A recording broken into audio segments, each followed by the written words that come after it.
Hey guys, it's me, Bonnie, with Raven Moon Tarot, Dark Moon Rising.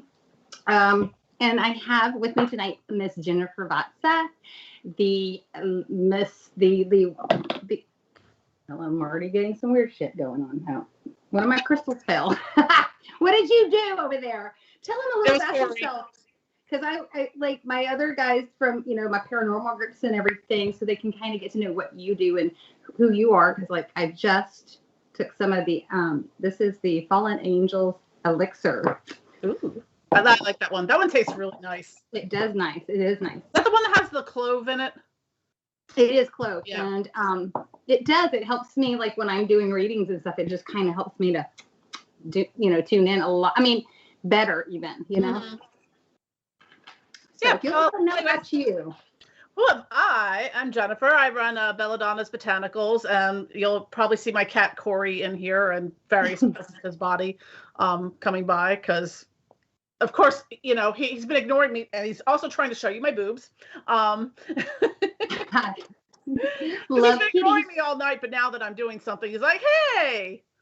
But right. Yes, I make a lot of witchy products and flying ointments. I also have, this is the Triple Lotus one, which I really like. That one gives me nice vivid dreams.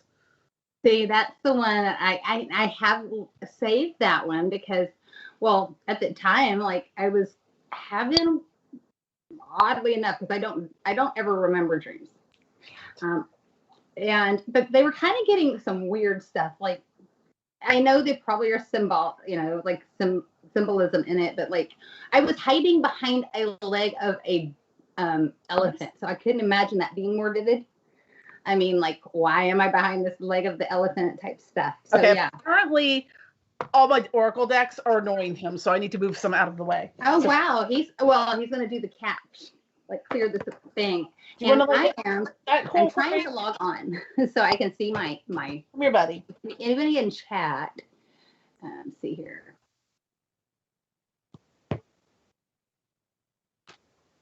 Yeah, I can't see the chat this way, so.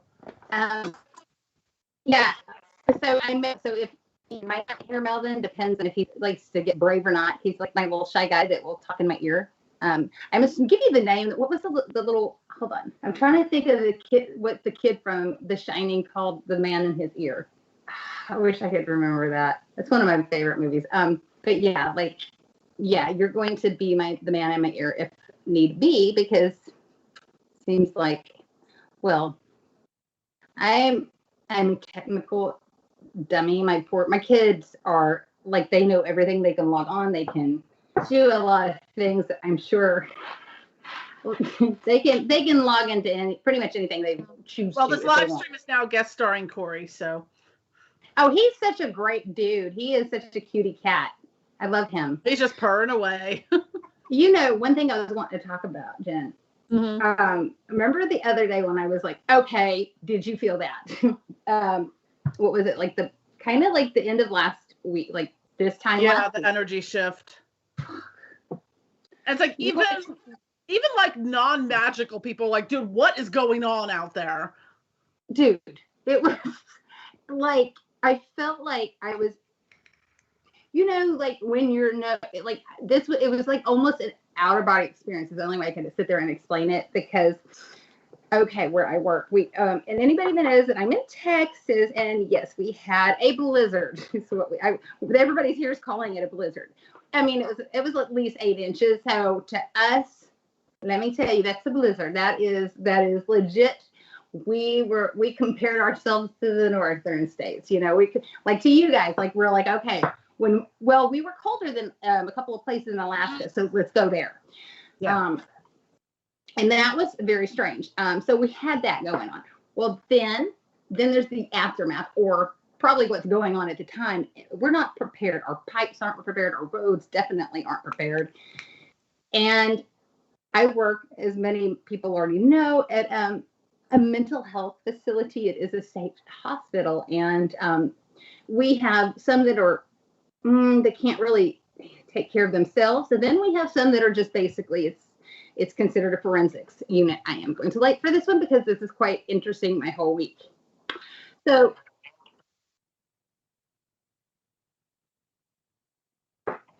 Sure. Married next year.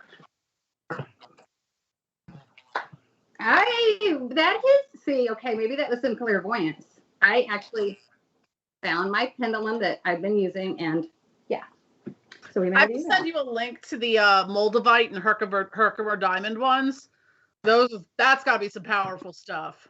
Yes, the Moldavite. I've been hearing Moldavite like insane a lot lately, and that's kind of weird. So, what's the name again? Midnight Rider. Love it. Is that reference to the song? I would bet.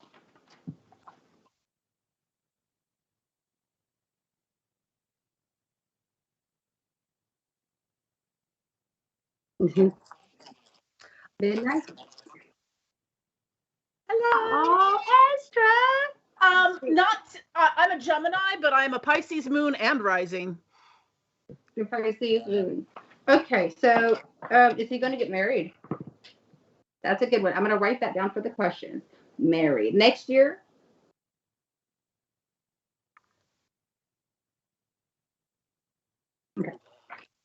Okay. Gotcha. Now, VR. Okay. I think that would be a good pendulum question, to be quite honest. Since the pendulum question came up, and of all days that I've found my pendulum, I mean, like, I'm literally, it's weird, this whole declutter type energy that I've been feeling. Okay, so like back when I was at my work, like the pipes at my house, I had it was not cheap amount of damage. I guess it was under my laundry area, and then of course kind of like in my kitchen area, some of those pipes froze up, and yeah, to get back in my home, even use it took about a week. Luckily my mom's pipes were all good, and for the most part, there were a couple days that she didn't have heat, but for the most part, we were warm-ish, and we were boiling water, be able to use, but we were making it way better than a lot of people in Texas. Now, it makes things kind of off. Well, at my job, their pipes just went bad.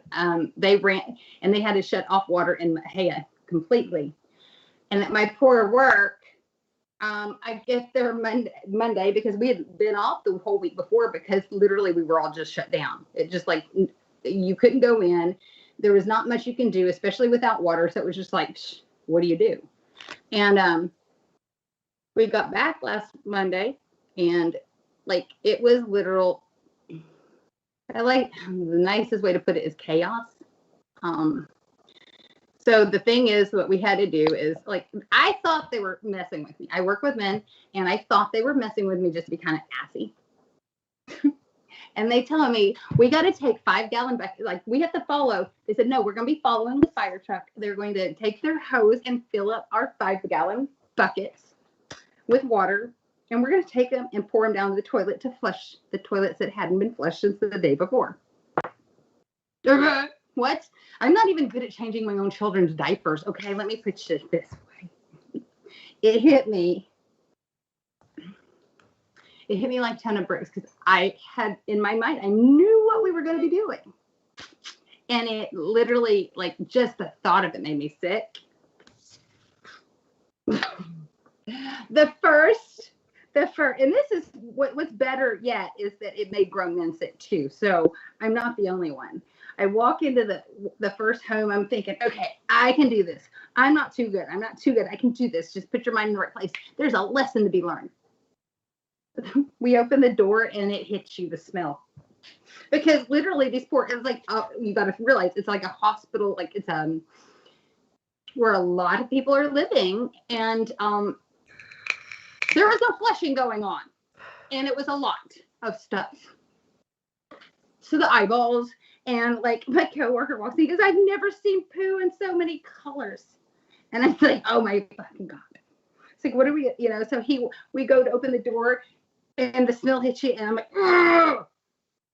And I'm going, I'm glad we're actually wearing, masks, because like, I was like, well, at least it'll catch me vomiting or whatever. I don't know. I don't know what's worse, like just having the vomit in your mouth or actually having to take it off to smell worse what you're doing. So we pour, like the first, like my coworker, he heaves quick. And I step back because if he heaves, I won't be able to handle it. I know this. And he's kind of, I consider him my nephew. He walks and he kind of goes around me. He was just kind of doing his thing in his own little world. And he wasn't, I guess, paying attention to everybody kind of like stepping back, like, oh, this is real. And he goes to pour it in without thinking. And he goes, like that. He didn't throw up, but he came so close. I had tears running out. I said, I dropped my bucket. I said, oh my goodness, I can't do it. But so we literally for like 2 days, because by the third day, I had already hurt a muscle in my arm, like in my shoulder, and ended up having to go get the night before I went to the doctor to get a shot, Jennifer actually has some amazing Reiki work, because let me tell you, I was like losing my mind by Tuesday evening. I kept thinking, it was when I really felt the shift. It hit me the hardest. Everybody was in this chaotic mood, just kind of, it wasn't like wanting to fight, but it was like this just weird energy of argument or overstressed. And remember, me and you both kind of talked about how it hit us both. Mm-hmm. And you know, kind of talked, like you went in and you were like, you want some Reiki? And I'm like, yes, because let me tell you, she did a great job, because I kept seeing this lesson. The lesson was, it was like, I kept telling my coworkers, I'm like, guys, like, what did we do in a past life? Or what are we making? What choice did we make in life that this is what we're having? I mean, do you not realize what we're doing right now? And they kept kind of like, and I guess, you know, they're just, you know, country guys, and they just don't think of the deep spiritual stuff like some. And they were fine. They were just going to pour it down and do it. And I'm going, no. What's the lesson here? Because I want it to end. I can't do this. And if I'm supposed to like see a lesson, I want to see it. And it was weird because I finally because they were kind of like not getting what I was trying to say, I stepped back and I'm like, okay, well, wake up. Because like I knew that it felt like everybody else was asleep around me, not paying attention to this chaos. And I said, let me see the lesson. And for the first time, I did. It was weird because there was this very interesting, what is this one? Oh. Okay. There was a weird thing. It was just, I started seeing it on their viewpoints, the people that live there.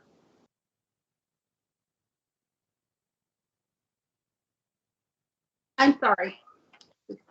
Sorry, Margaret.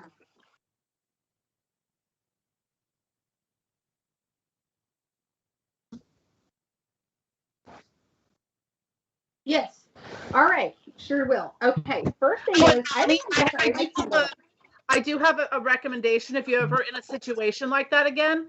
Oh, when I worked in the hospital units, always carry a little jar of Vicks Vapor Rub in your pocket. Put it under your nose. Nothing will make you throw up or gag. I really would have slathered my whole face in it that day. That's what we used to get through. I'm so sorry, Harley. Bad care. She's gonna get me on that one. I love her. Yeah, it is. That's a great idea, though. It doesn't hurt. What's funny is I don't even know why I didn't think of it. I have, my mom used to give me those kids. You know the ones you snort up your nose. You know what I'm talking about? Those little Vicks inhalers. I think I have one in my bag somewhere. Yeah, but the Vapor Rub, especially with having the mask on. Oh yeah, it would literally just kind of soak in there. Because it just blocks out the smell trigger. Something needed to. And also another fun fact: if you ever need to clear smells that are stuck in your nose out, coffee beans or coffee. Now that one, that oddly enough, I knew, and the reason is because they have them a lot in stores. Well, you're also though you actually were schooled in like different like the scents and stuff. You actually have you do perfuming actually technically, don't you as well? Mm-hmm. So you know how to clear. It's called like clearing your palate, I guess. Yeah, it's clearing your nasal palate. Yeah, because like if you're at like a fancy dinner or something, there you have the sorbet in between. Yes. X and Y meal, thing to cleanse your palate after the salad and appetizer before the main course. Right. I remember I used to work. Well, I used to go. Used to love like, and it was a big thing back in the day. They still have them, but it's like they sell them at Walmart now, and I'm like, but the Yankee candles. And they in their stores, because they would have the stores. It was like a Bath and Body Works for candles, like, and I loved it. But they would have little jars of coffee beans everywhere, and that was I didn't even think of that. So there you go. There's another one. Yeah, but a lot of perfume. A lot of like makeup stores or perfume stores will have them too. I love that. Okay, so I'm gonna get the pendulum. I'm gonna go with the first question. I'll probably know by the time like what. All right. Do I have a spirit here with me now that is willing to answer some questions? Okay. Can you? Thank you. Can you? Huh.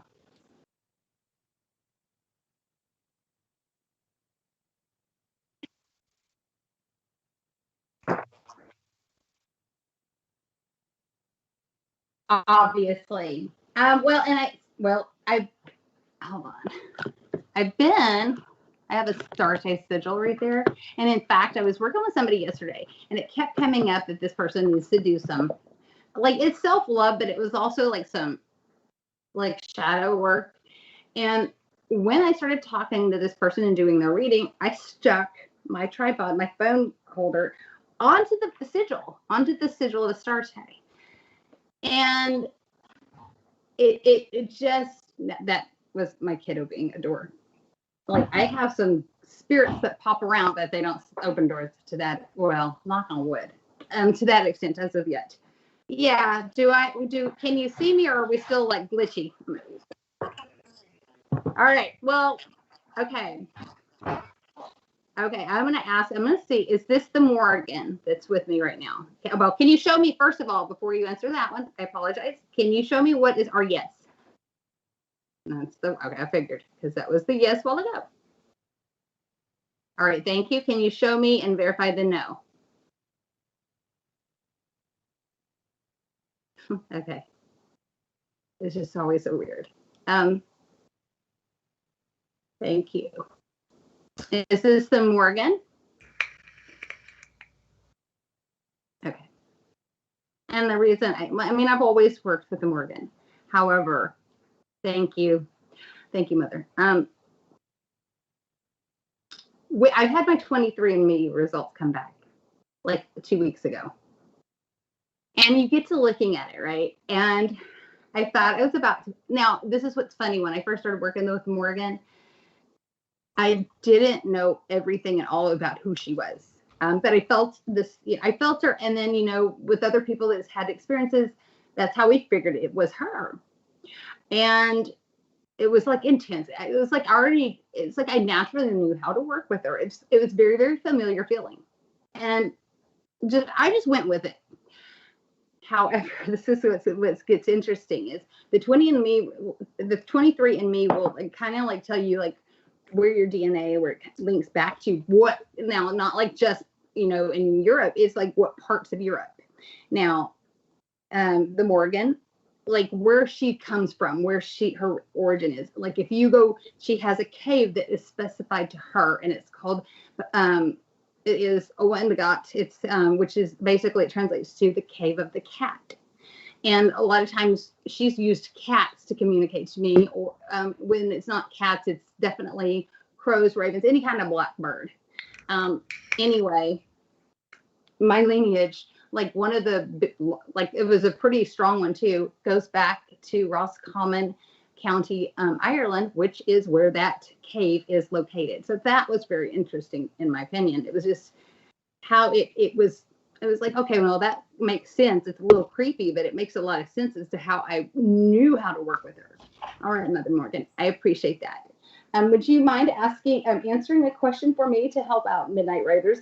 Would you answer a question? All right, all right, thank you. All right.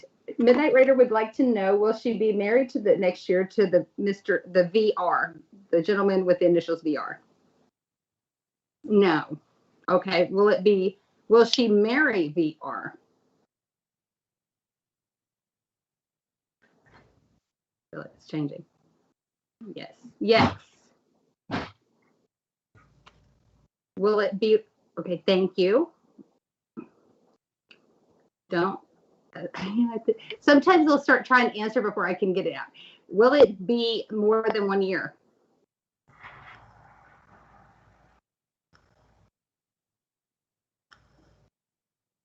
That is a yes. Will it be 2 years?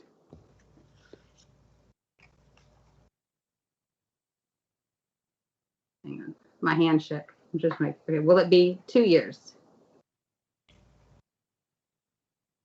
18 months. I'm sorry, because I heard 18 months. Okay. So 18 months. Well, interesting enough, I did pull 2 Oracle cards from the Lovers deck. Yes. So, and the 2 that I pulled from 2 entirely different shuffles was Soulmates and Twin Flames. Oh, wow. Okay. There we go. That would make sense to me. What does it say? Did it say anything about that on there? It doesn't give you a whole lot of description. For Twin Flames, it says your passion ignites. Okay. And then for Soulmate, it says your soulmate is already with you in spirit. Believe this, and they will manifest physically. So that's interesting that both the Twin Flame and the Soulmate. Yeah, so, that's what I thought. That blows my mind because, wow, honestly. So what I would think is with this, because it's a little bit longer than what you probably would like to have heard, but they're going to give it to you honest. So thank you, Morgan. What I feel is coming from this is when it comes to Twin Flame energy, like there is, I always tease, it's like I do want to meet my Twin Flame, but then I don't, because I know that it is sometimes it can be straight toxic type of a relationship when you hear about it, because you usually have a runner and then one that is the chaser. They love each other very, very much. They're meant to be together, but sometimes there's a lot of stops and starts. Oh, there you go. Like that could explain kind of the time. Yes, it's a timing issue, and I think it's also the person's, like that other person's personal, or spiritual growth, or if they've done shadow work, or if they need to do shadow work or whatnot. Sometimes that can make a big difference. So when they get mentally ready, because I feel like when it does, just by the reading, I feel like one of you two, and I'm going to say that I feel more like it would probably be the Midnight Rider, because when you're watching anything paranormal or any type of thing that's spiritual or anything like that, you're trying to do the work. You're trying to figure it out. You know what I mean? You're going through other people's experiences. So that's what I feel like, that like they're probably needing a little more.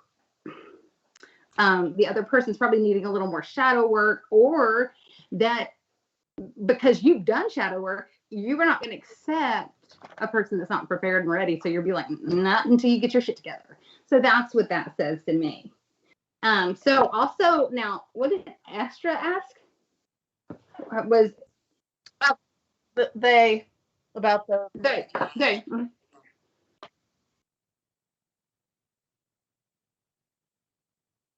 I went, mm-hmm.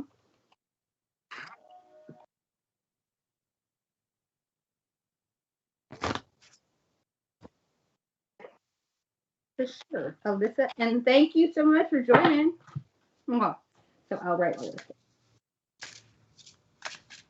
Okay. Right, sir. So the users who don't know that when I'm knocking on the cards, I clear energy that's been on them before. It's something I've done forever, and it just seems to work. So why stop now?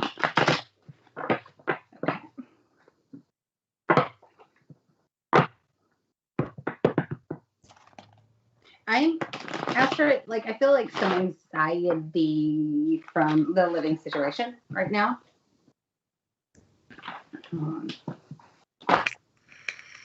Sorry, I'm kind of, even with me trying to. Okay, there we go. That makes sense. Like distractions, almost to the point of that kind of anxiety. And there we go with the I can't get it out. The distractions again.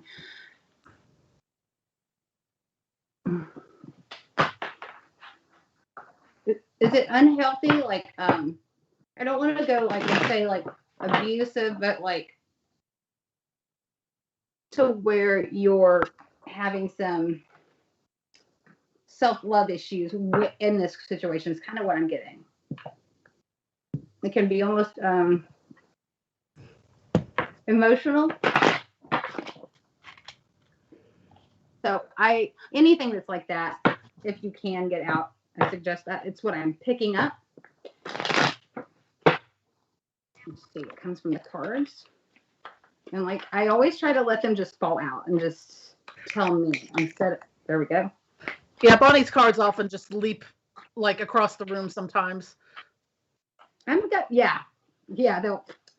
I'm getting some Gemini energy. We've got the Lovers. Now, I don't feel like that's necessarily meaning. It can be.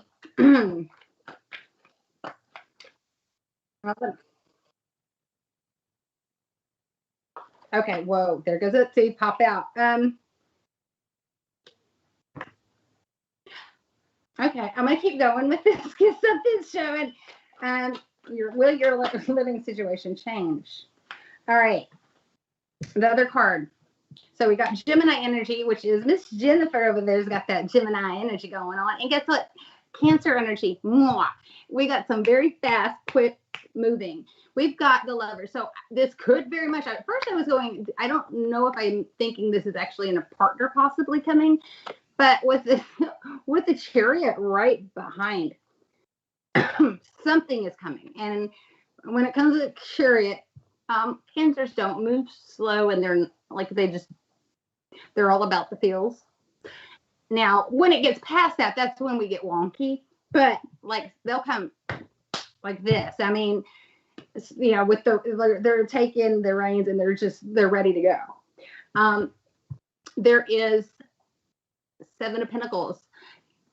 Because this is Pentacles here for me. Well, I think it is actually a couple of things with it can be financial too. So finances might change, but you're going to be working hard for it, which that's not a bad thing. A lot of time we reap the rewards of our hard work. Hold on.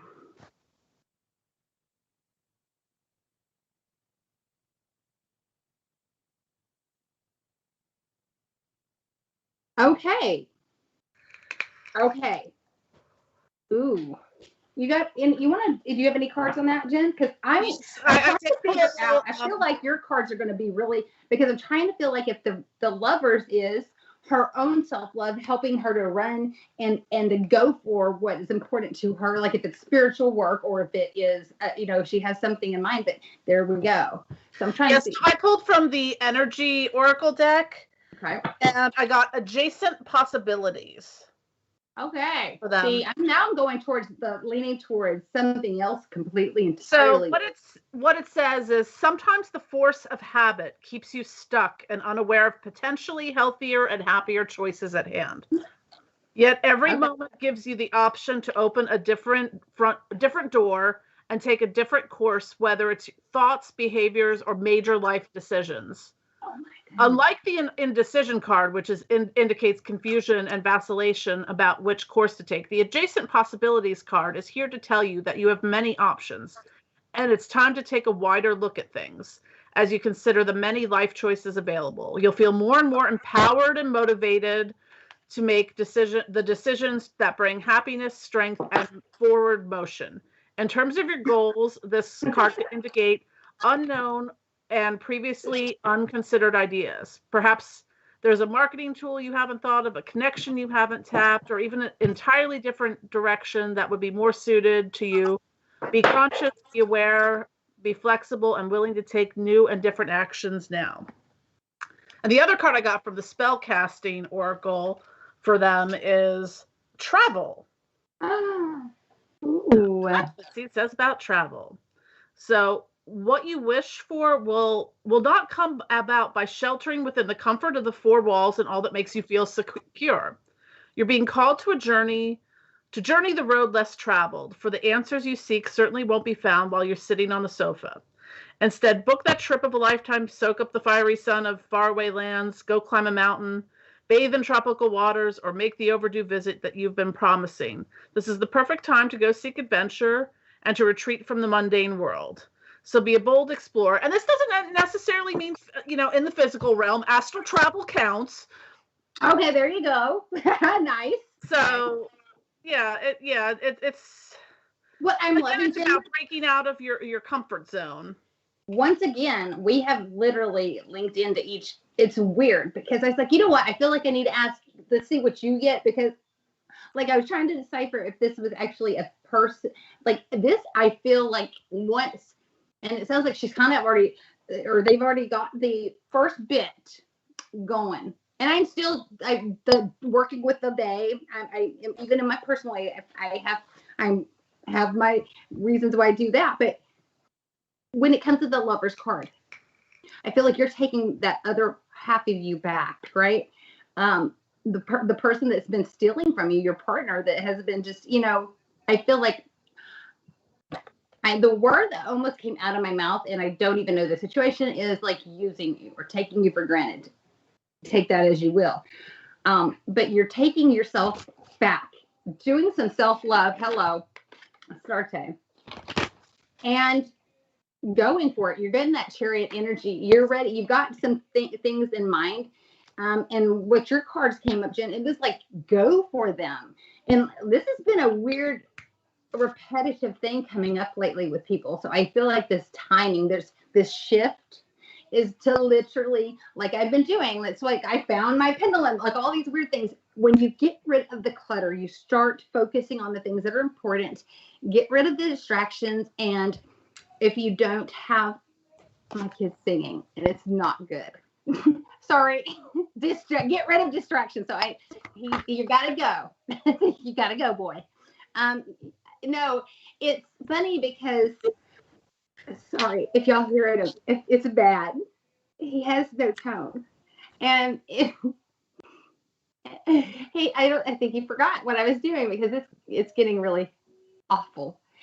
Anyway, like I feel like if you just go for it, like everything's gonna open. Like, and what did you say? It was like if you pursue new things and you work for it, boom. So it's weird. I feel like you're opening a door to something else that, yeah, you're the travel, all of that. Your living situation is going to change. It's because you're loving yourself. You're taking yourself back, and you're like going with that energy.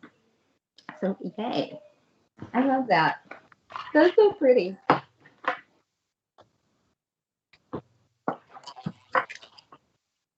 Oh.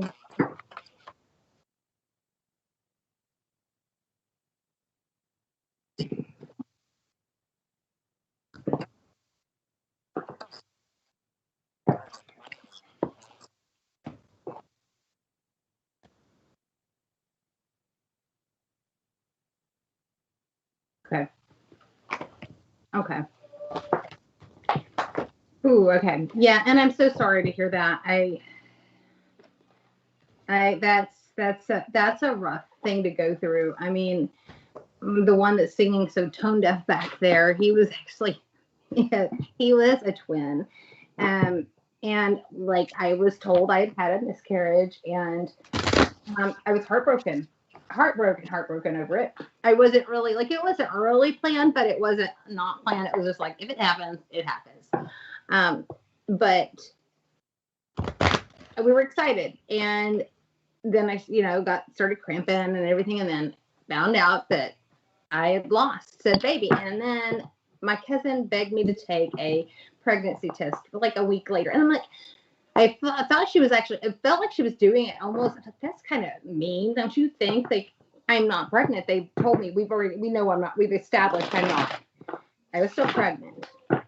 I took another test and it was positive, and I about passed out. I could not believe it. And then, that's what they found out. Of course, it was considered a high risk pregnancy the whole time, because, if one, they call it, if you lose one, it's for whatever reason, but things happen.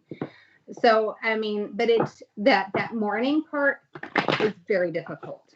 I do know that. See what we get. Because I feel like I don't want to shuffle like normal. Okay. There we go. We already got it. Okay, we got some swords coming up, which is usually, it's like being let down. It can be heartbroken type energy. It is, and it is a air energy. So being a Libra, that would also. Okay, here we go. Okay, well, I'm staying with this because it's quite interesting how we got here.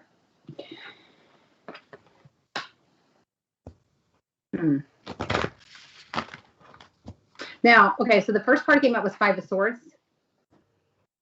Literally, I think it was like being hit out of the blue. And I feel like this is like on more than one, just one level. I feel like not only the pregnancy would come out of the blue, but it was like, all right, once you accepted that, then you're hit with that second sword. She's got two swords on her back. And I do not know why this is coming through. But like I mentioned, I mentioned earlier, I work with the Morgan, and she comes through as in with like blackbirds, crows, ravens, a lot. And there is a crow sitting on one of those swords. I feel like when it comes to spiritually, something that you work with, or whether it be, even if it's Christian belief, you have something spiritually there, like holding you through this and taking care of you through this.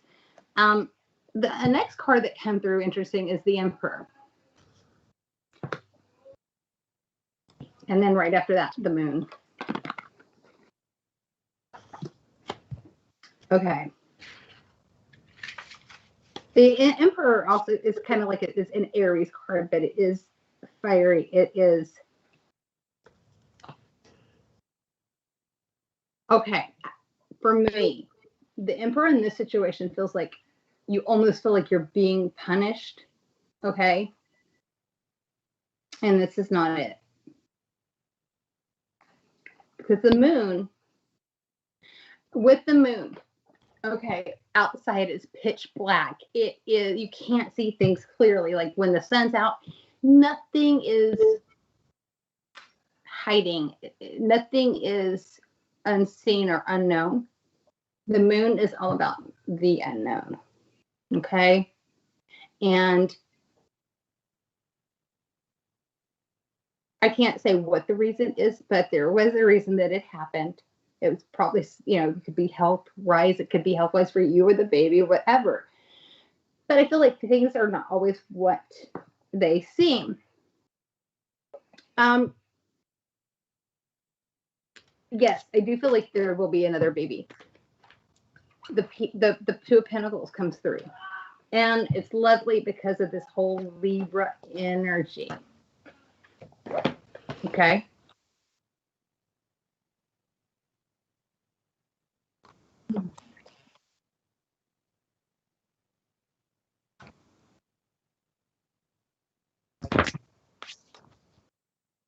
Okay.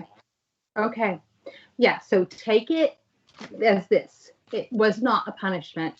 There was like something that you couldn't see, something unknown going on, and why this happened. And I'm so sorry. It makes me want to cry. I'm trying not to get I get chills. I can feel the energy.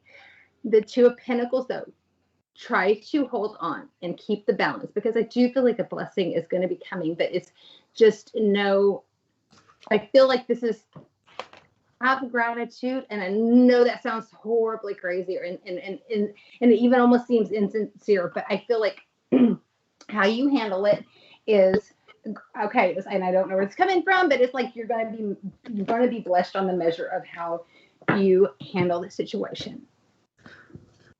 I pulled a couple of oracle cards too that kind of mirror a lot of what you're saying. So the first one I pulled was from the Gateway to Liminal Spirits, and the card was Bone. Oh. Yeah. So it says, bones, being the earthly remains of the dead, speak to the broadly of mortality. Yet their ability to endure reminds us of the power of life and the steadfastness of memory.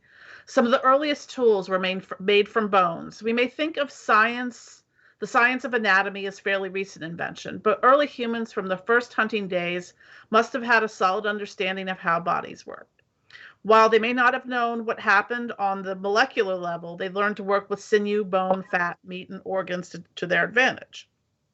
It's also likely that our ancestors connected the power of the animal with its remains, feeling they were tapping into the spirit's wisdom and essence. Today, bones are still transformed into tools, musical instruments, and items of divination, decoration, and ceremony. And the message of this is focused on what's most important. What is enduring legacy that you wish to leave behind? What do you wish to be said after you're gone? Listen to the song found within the silence. The bones will sing your wisdom and beautiful spirit and your ability to transform. Words like bones are wonderful tools when used correctly and weapons when they are not. Do not add to the confusing cacophony. Instead, speak the truth, clarity, and I feel like, wow. Whoa, I love that. Yeah. And the other one I got, which again kind of mirrors more of what you're saying. This is from the Flowers of the Night Oracle. And it is the Casablanca lily, and it says celebration. Literally, like that gratitude. Yeah. Wow. Okay. So, the time is upon you to rejoice and celebrate. There will be news soon of a new addition to the family or to yourself. Or to your spirit friends. Sorry, maybe a little verklempt. I told you I was trying not to get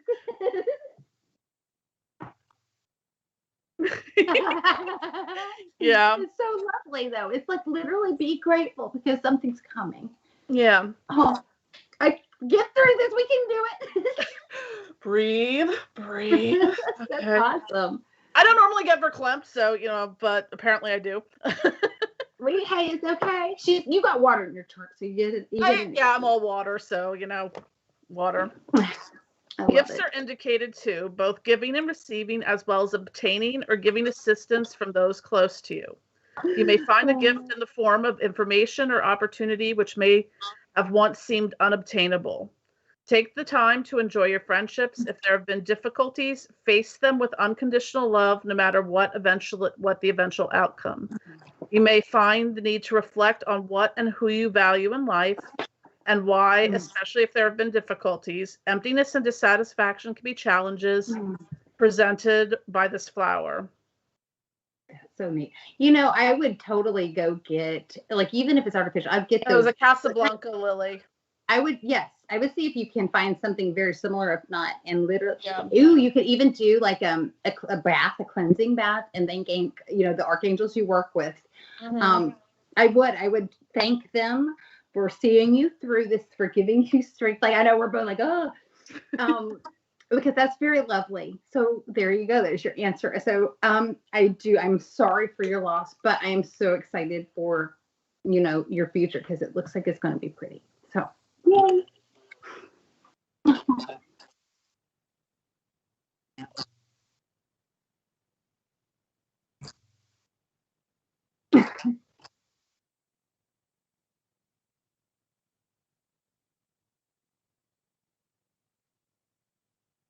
Oh. Okay.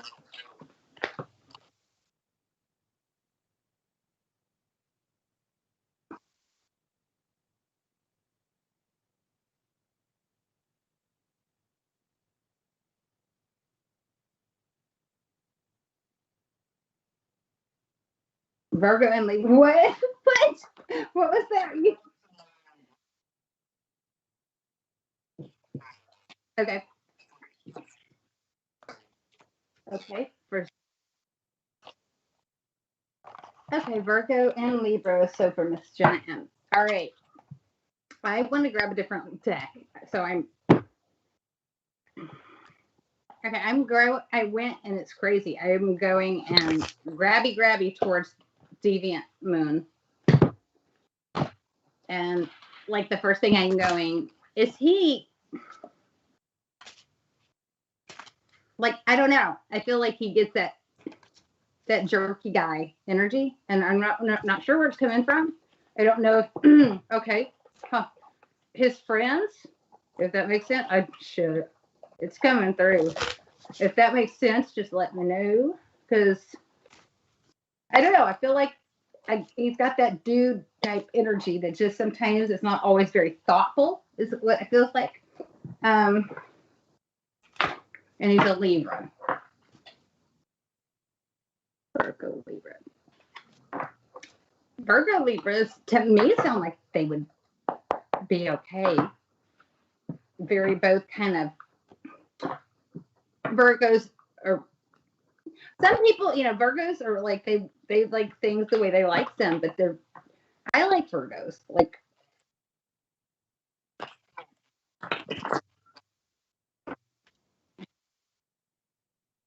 they're nice, okay. Because I feel like it's almost like one of the guys that will spend more time with his friends than the girl or something. But doesn't mean that the friends are technically bad. It just sometimes means that the guy, their priorities are a little stopped. Or bad or something, or off, I guess. Hang on. Let's see what's going on with Jenna M. Oh, whoa, here we go. First. Okay, so we've already established that, the Eight of Swords energy, which is like he like left you, and kind of like it. Well, I love it. You got that. She looks like, on this one, she looks like a damsel in distress, fainty. It hurt. It hit hard. So there we go.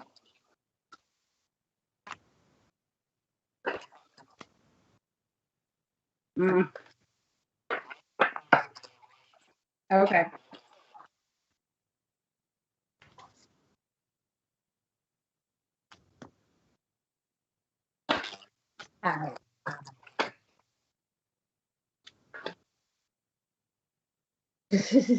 Okay, so here we go. Let's see, now that I got a little more info Mel gave me for you here about the Virgo rising and all this. Okay, like all your rising signs. The one that stood out was that Sagittarius, that fire energy. And I'm not quite sure. Because, and sometimes like that energy can be a little bit. Okay, are you trying? Yes, I think you're trying to come out.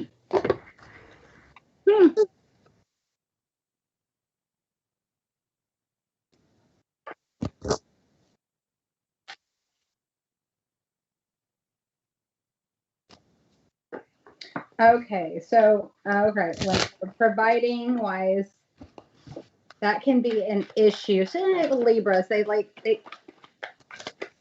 do like things to be balanced. They don't really want they like everything to kind of, I wouldn't say easy. They just don't want things off course. You know what I mean? Like, so instead of making a choice between you and school, you and this, or you and that, they want to have it all and not like they just, well, sometimes they just want way too much than that's like actually like it's not reality, Taurus, yeah, then you got the Taurusy stuff there. Wow. Okay, here we got another one.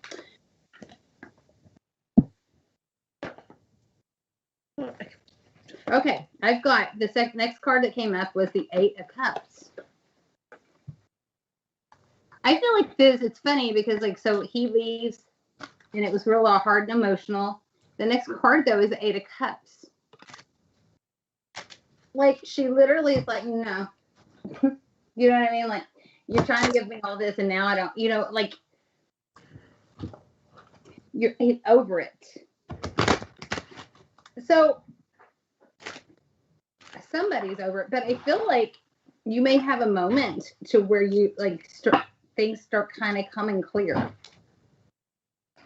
or like something else maybe even kind of arises because then Four of Swords. And in this deck, like I said, this deck is very different, very, very unique in that some of them just to me say whole different things than they normally would say, as your regular type way of reading. If it was just this deck actually is it's really good for intuitive type reading.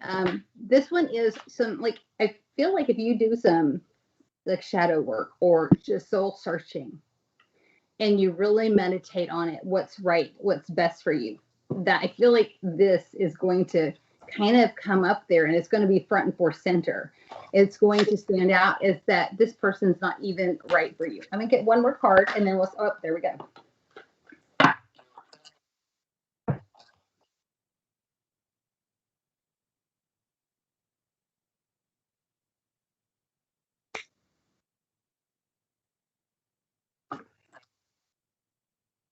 Okay, yeah, I think what's going to come here is that when you do this reflecting, you're going to realize that this is going to be a relationship is just going to keep over breaking your heart. You got the Three of Swords. So I feel like, yeah, he'll probably come back, try to offer these things. I feel like you're going to get to a point, you're going to be around other people or whatever, do some like soul searching, and this person, you're going to realize that they're just not good enough. You know what I mean? And I looked at the bottom of the deck, and that just stood out, the Knight of Pentacles. I feel like somebody else will be coming your way, kind of charging, and they're going to almost be like a knight in shining armor, and they are going to be financially stable. Okay.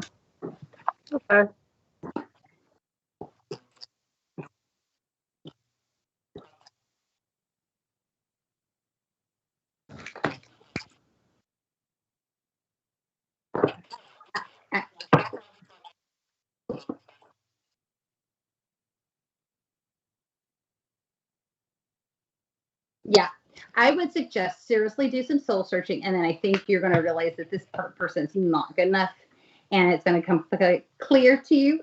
And I think at that point, you're going to literally be able to push anything he offers you away, because you're going to realize it's not good enough. I'm going to go blow out a candle. And you got your cardos, Jimmy? Yeah, I pulled a couple from the Tarot of Sexual Magic. Ooh. So first up, maybe this might be a future person, but I got the Nine of Cups. Mm-hmm. Okay. So I'm not as familiar with this deck because I did just get it, but this one's it's a fun deck. Yeah, the Nine of Cups. Yeah. Magician.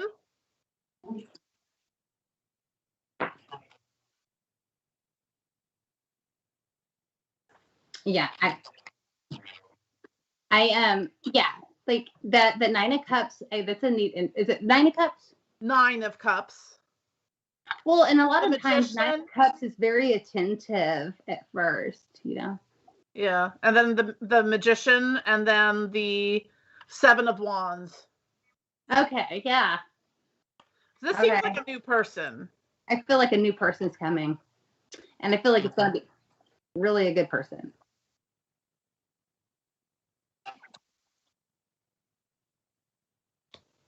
That may very well be. Bingo, yeah. And so just trust that, and trust that it's for the best. Like I said, do some soul searching during that time of like where you're not together. And when he comes trying to offer it, you're going to literally, like, I love the card where she's literally like, I don't want it. Now that you're offering, I don't want it. I'm over it. So yeah, so go with that and just know that it is for the best. I mean, it doesn't mean it don't hurt, but still, you know, it is for the best for you.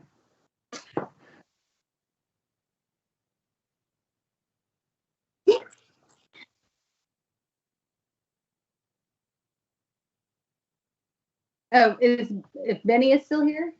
Benny, are you still here? Benny Manso. How do you say it? I don't even know if I'm saying his last name. Manso. Benny Manso. Or Omar. I can call him Omar. Hey, Omar, are you there? You're going to be in so much trouble, Melvin, for telling me.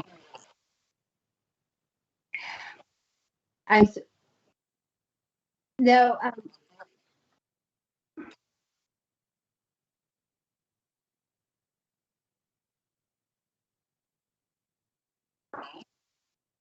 Dr. Vic. We're calling him. You're Dr. Vic because I cannot pronounce your name. So you're Dr. Vic. What's the... Okay, so... All right, we're going to do Benny first, and we're going to get to you, Dr. Vic. Benny, what is your question, Omar? I mean...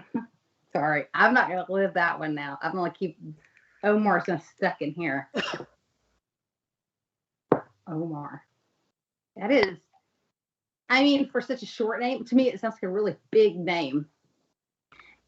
It was like when I had my oldest son, my dad literally wanted me to name my child after him, and I was like, I can't look at a baby and call him George.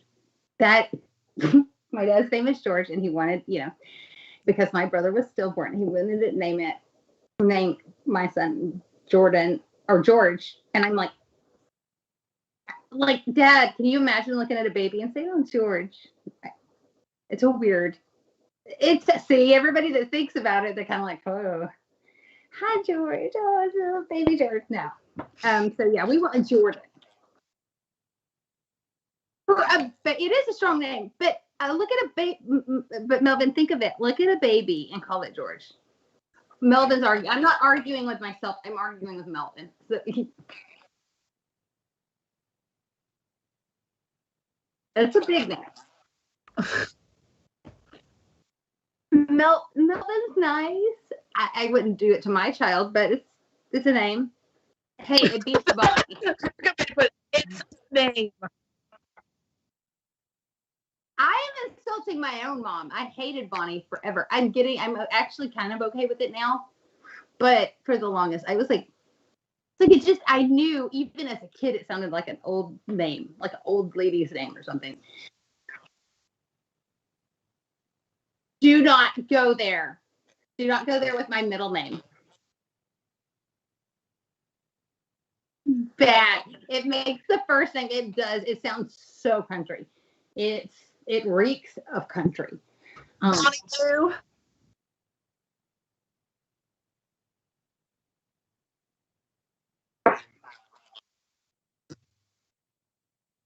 Okay. Like, is she the what? Because I don't know anything about this, and Benny knows I don't, but who I'm seeing is blonde. So we'll go there, first of all. And I'm going to the Tarot Sexual Magic now. Yeah. Oh, Melvin. See, Melvin likes to talk smack because y'all can't hear him. He's like, makes sense for him. I'm selling on you, Mel. Okay, Tarot Sexual Magic, but it also can show more than just the sexy nasties. I will say, if you are under the age of 18, your mama wouldn't want you watching this one.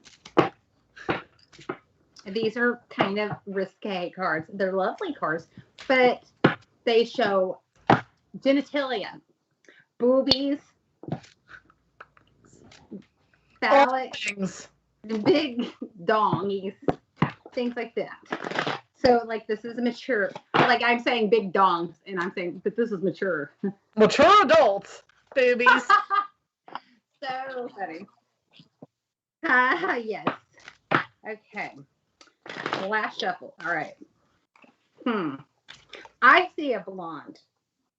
So if the person you've been talking to is not blonde, I don't think it's the one that, well, and I've done this, I feel like this one I need to throw out. But just remember, Bonnie, I'm a natural blonde. Oh, wash it, Jen. So, are you really natural blonde? See, wow. So you might be seeing blonde even though she has red hair. Oh, well, you know what's funny? I have done this before, and I was 100% right. I even knew their personality. It was like, because it had this person that I was reading for was a good friend, but I kept telling him, I was like, I was giggling. I was like, she kind of has a personality like me. Whoa, like then they just start falling off. So yeah, okay, so that could be the case. It could be somebody that's naturally blonde and goes rainbow. Because rainbows are pretty. I've got all the colors. Okay. Did you get? Yeah. Here we go. Let me see what we got here. Interesting. We got a lot of air energy. And you're okay. This is okay.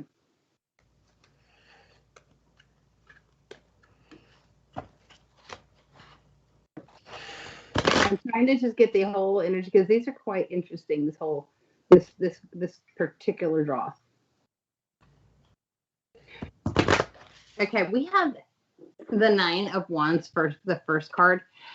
It's like they've kind of come to where they can sit down and they've come to a resting place and they can actually have a little relief and actually spend some time and enjoy each other a bit. So it's like this breakthrough kind of like I feel like it's more of a breakthrough. And look, she's blonde too. And she's looking at him and literally trying to understand him and feel for him more. God, the wands in this just stand so out. Is this person an air sign by chance? We have the 3 of Wands. And I like this. This is because it's almost like this person kind of lights you up. It's like seeing through, I don't know. It's like, it's a very passionate kiss that they're embraced in too. This is, I like the energy so far of this whole read. The King of Swords. I said swords. Swords. I did. I pronounced the W. Was it Stewie that would say the W? King of Swords. Okay.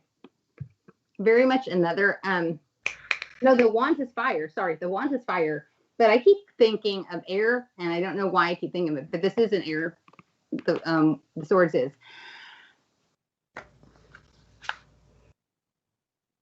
I feel with this King of Swords, this is going to be, I don't want to say dominant. Okay, here we go. This is going to be the type of person that is going to meet the same kind of kinks you do. I'm sorry, it's coming through now. Like if you see, like she's kind of like on her, she is like on her knees, and he's the king, and she's the, I guess you'd call it chambermaid or whatever, there for his services. But it's not, and then you have your Benny, if you live in with your mama, though, she is going to be paying, like, there. Somebody is watching the two of you. I mean, and I do feel like it's kind of like, but this person that's coming does not have any shame in that. So it's a kink that they enjoy as well. So it's like, it's a met. It's a, so I'm embarrassed. I can't even get through this. It's a very equal type kink. Yeah, it's a good match. It's a match made in the Infernal. I don't know. Then the Knave of Swords as well. So we have the Knight type of energy going. So it's like, it's young. It's put in. They've got they're ready for. I don't know what kind of battle he's ready for. Booty battle. Right? I can't. I just can't. So yes, it looks nice. It looks like this could work well. It looks like y'all have the same interests.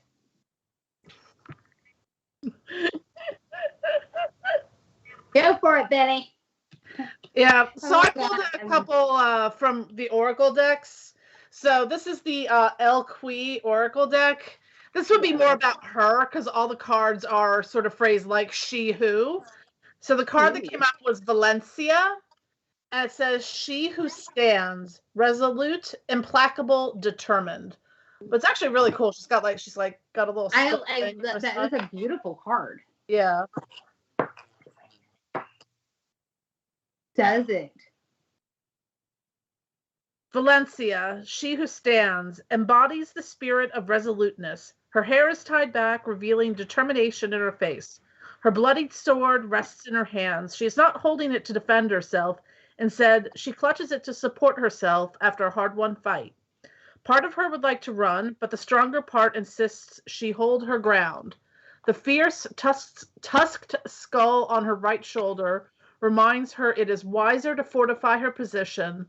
For now, Valencia holds her place. Those who would call her implacable would not be wrong. The message of this card is to stand your ground. The thing you've been working on so hard to obtain will be in your possession soon. Do not give in to the urge to give up. Let this card serve as a reminder of your own resolution.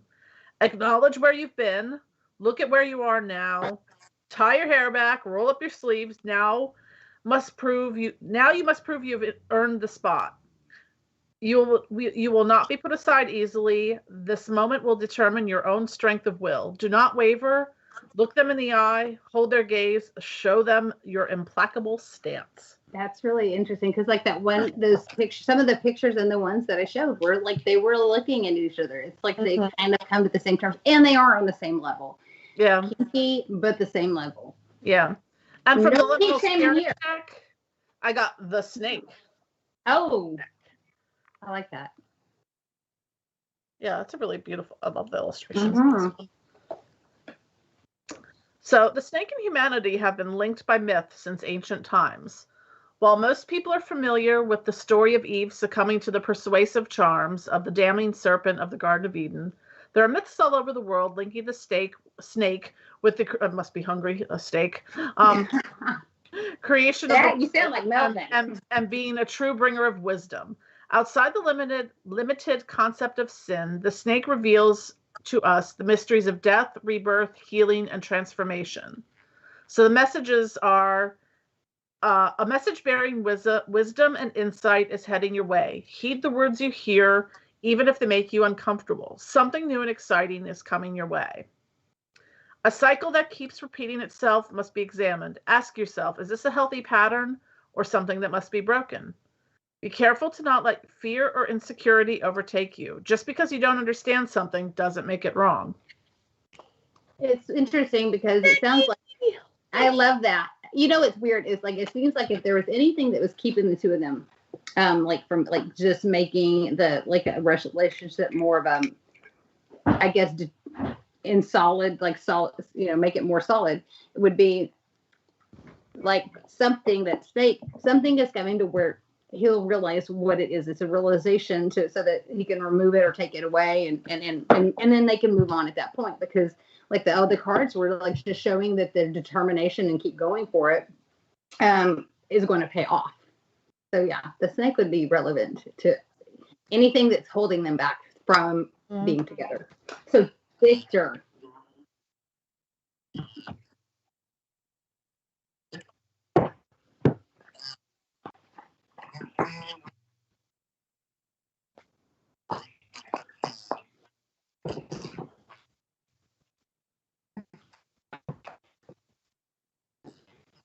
Okay. Let's see here. See what I get.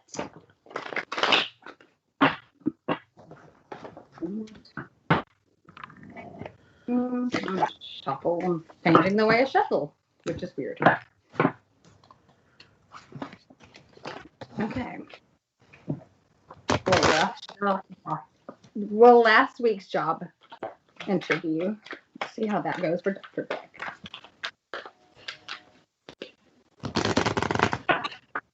Huh?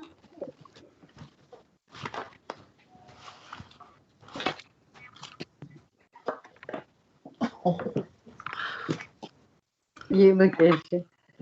Okay. Okay.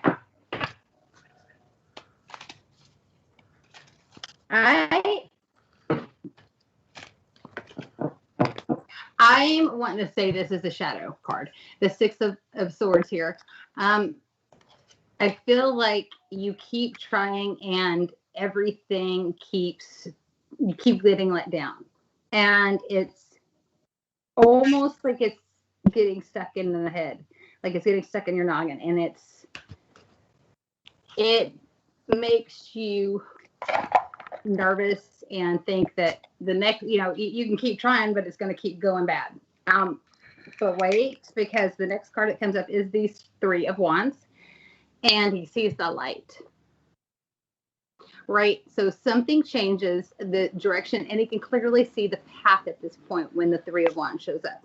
So it's the air. It's an air symbol. So it's also about movement and things kind of like taking movement, taking, shape. And the 7 of Wands. All right, there he is. There's this movement feel again, and it's going for it. And the Wands, and I want to keep saying air, but it's fire. The Wands are fire. So I don't know why my brain keeps doing that today, but the 3 of Wands, it's like with the 3 of Wands, it's like you clearly see your path that's in front of you and you're ready to go for it. With this one, you're ready to go in for, I feel like this is going to mean that, yes, I feel like there is going to be something coming through. And I would even say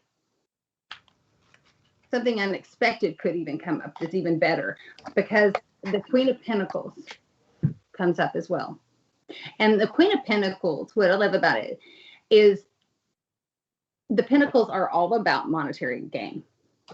And when you get to the Queens and the Kings of that suit, that is the ones, like, so if you're a queen or king, let's just say you have your finances okay, because you're taking care of a kingdom. So financially, you're able to take care of your kingdom at this point.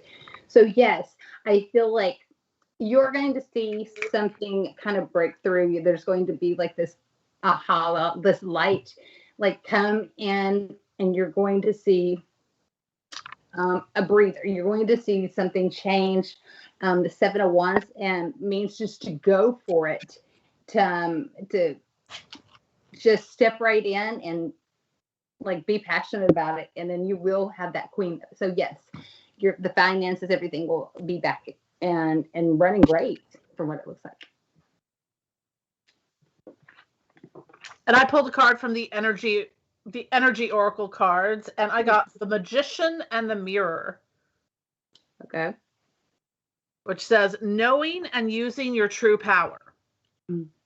This card upright represents the culmination of your personal and spiritual power at this time. In the Magician's left hand is the flame of passion and action.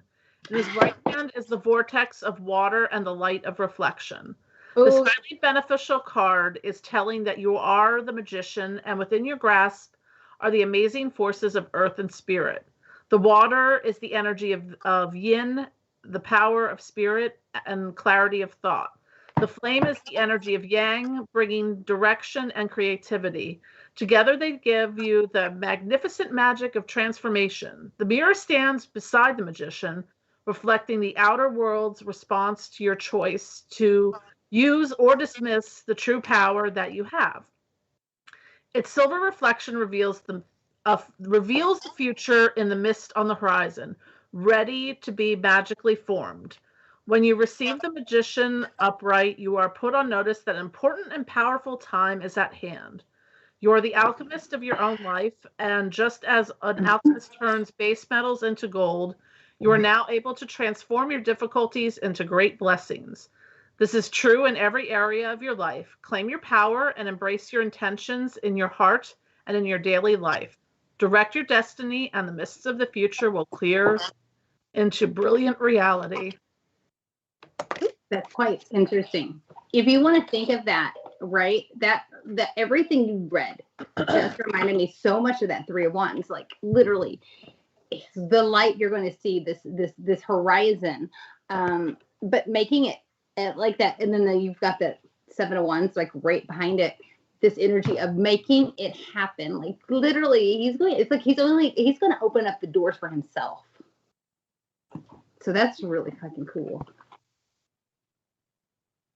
You're welcome. You're welcome. Glad to help. Okay. Hell yeah. Okay.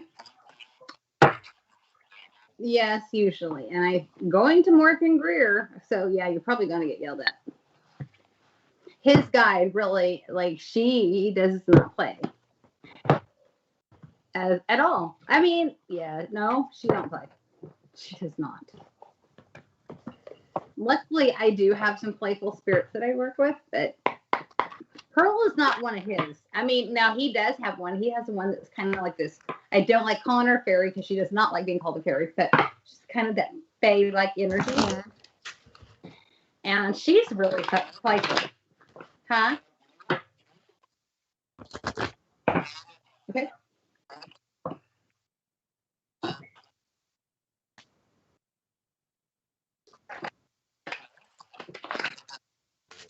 Okay.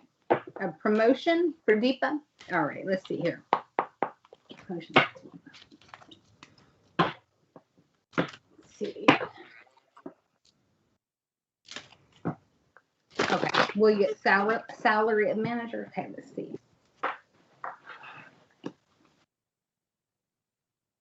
Let's see. It's the right deck for that. Interesting. Okay.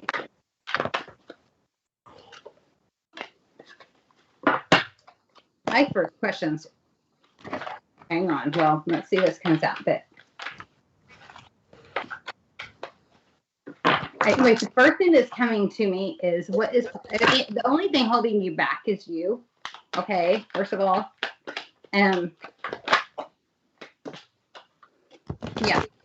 Okay. So we've got the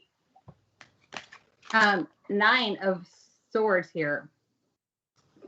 And literally every tool he needs to be free from those binds is right there if he was to use them. The 6 of Wands is next. It's coming through clearing. It is going in, taking charge, and literally, you know, like claiming your victory. Okay. Yep. Okay. Yes. 4 of Cups is going to be offered to you. And what I love about this is the one deck that this person actually takes that other cup. So yes, you're going to be offered something is coming to offer a change, and it is going to, and what I love about it, it's going to feel emotionally fulfilling. It's going to change your outlook and so forth. So there you go. There we go. So I hope that helps.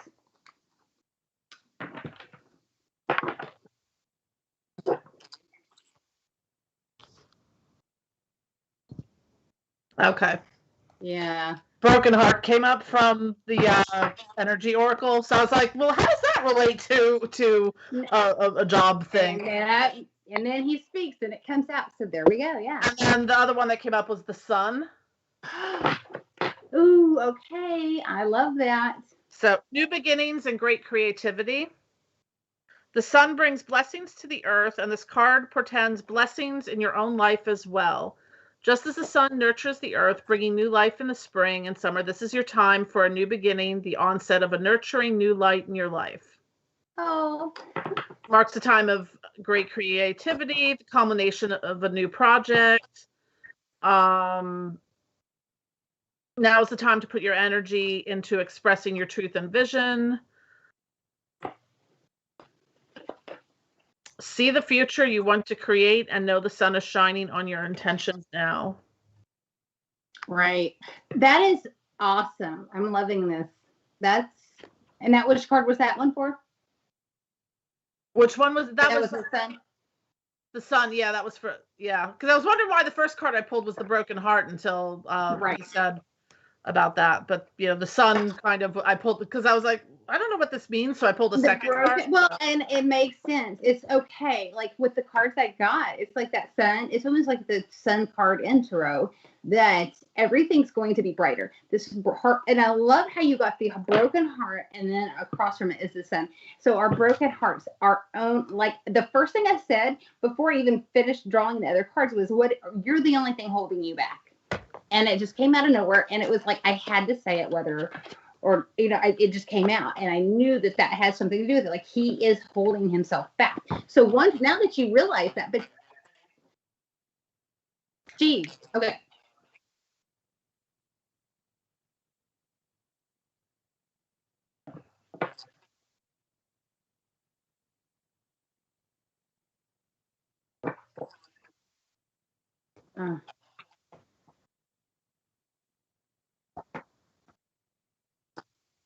Okay, yeah, I would like shadow work for that. I would say shadow work, So I'm absolutely. gonna pull from the Dark Mirror. Yeah, do, because I shadow feel like work. that's definitely, yeah. But I would definitely go in there, and I apologize, but I would say that if that's your ex, then I do like that new cup is coming in. Somebody is going to offer you something, so I say take it. Do not let don't be Well, the that one also holding makes you back. that broken heart make sense.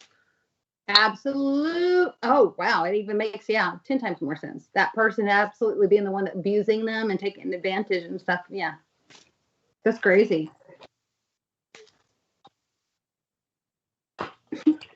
Melvin, who is the one telling me, let me know the questions. He said he would go pee on their car. So I think that's. I don't know. For me, that might be. I don't know if it's illegal. Is it illegal to do that? I don't know.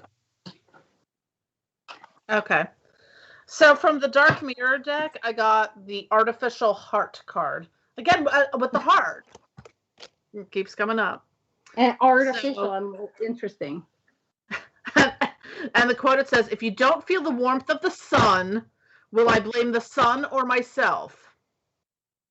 Visual Seed also describes the card, a female figure, an android or robot, with cyber lines traveling over the skin like gentle spiders, a black choker, feminine servitude, and jade eyes of futuristic indifference.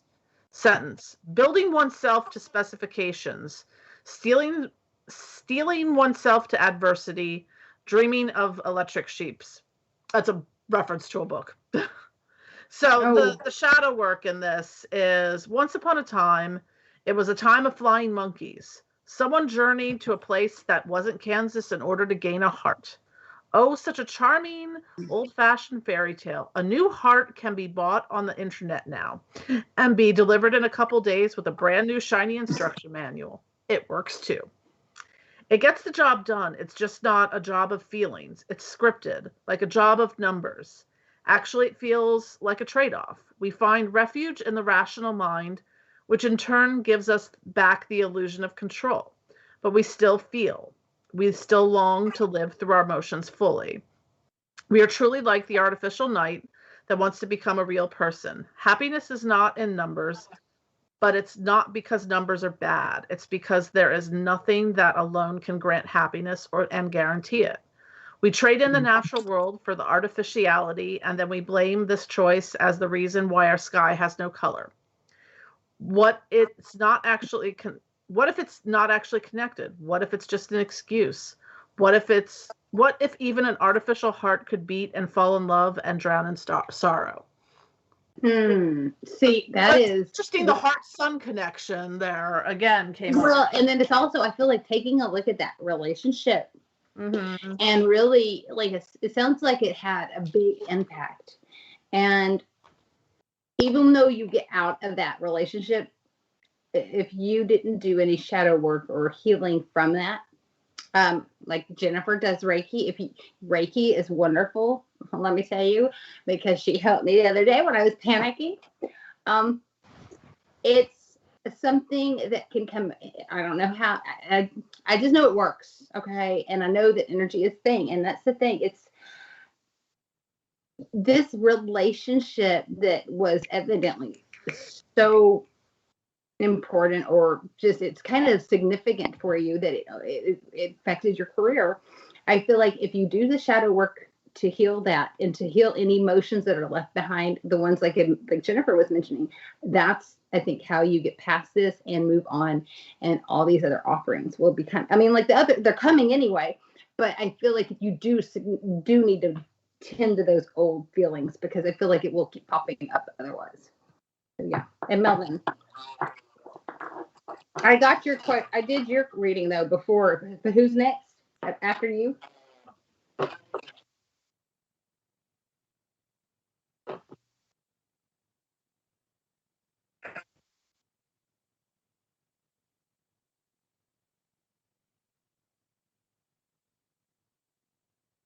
Yeah, instilled probably.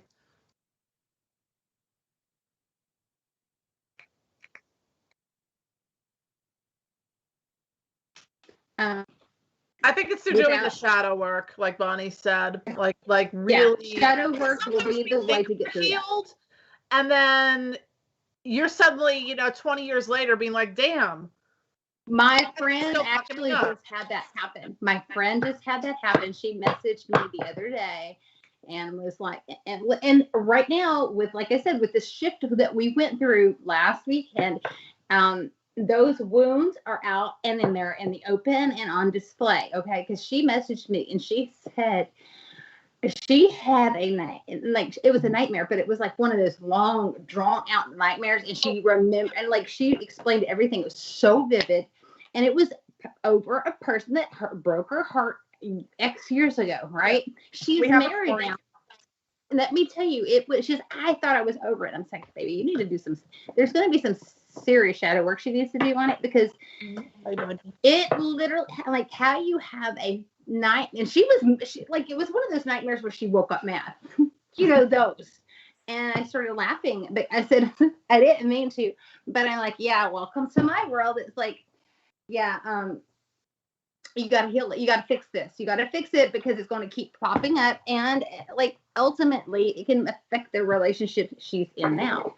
And that's why that stuff is so important. You jerk. Sorry, Corey is making his. I love the kitty though. And Melvin, you'll never know the first card that came up for you. I'll let you guess. I did. Go ahead and, they just started falling. They fell. And you would not.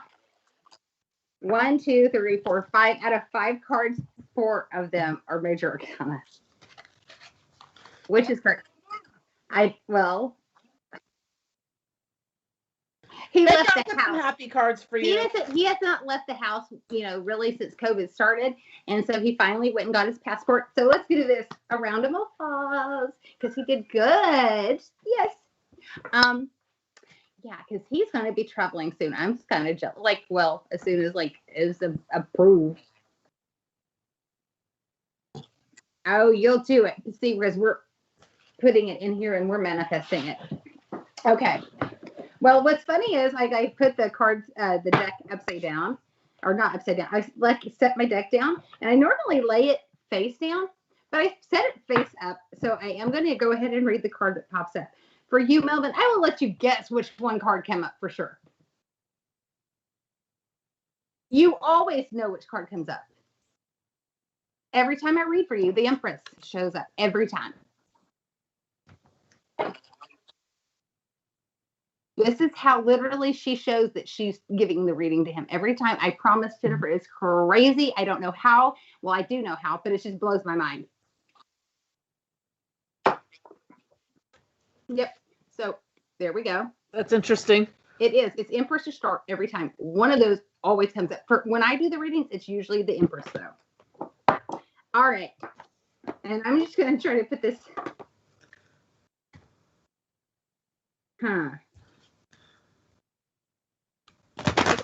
All right. She's getting onto you for some of that Taurus behavior, I think. The next one is the Fool. So we're beginning the Fool's journey. It is, you know what I mean? Like, I think the Empress is literally her just saying, this is me. Maybe step into some of your femininity, but I feel like it's just her acknowledging that she's the one giving you this message. And I love how she does that every time. But the Fool. You're a fucking man of habit, and that you are, for a Taurus, you're kind of Virgo-y. You want things in a certain order and you want it a certain way and it has to be lined out, or you kind of get panicky. The middle card, Heartbreak, I think you just feel like it's shit that is going to fall bad. Like, if you do just go with the flow, with that Fool energy, if you just go with the flow, take that Fool's energy, something's going to wreak havoc on your life. Okay? And so I feel, and this is what's weird because it's just kind of flowing from my mouth now. The Emperor here is it is stern, and it is that,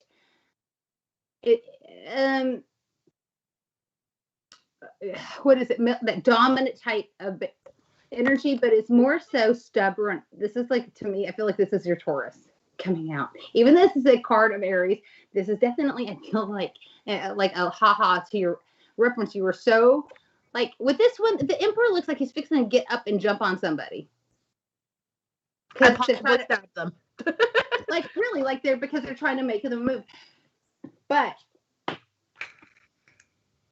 you do not know all of the reasons and the for this journey. You do not. That's weird because I go back to the Fool's reference here, the Fool card, the Fool's journey. You do not know why your journey is the way it is.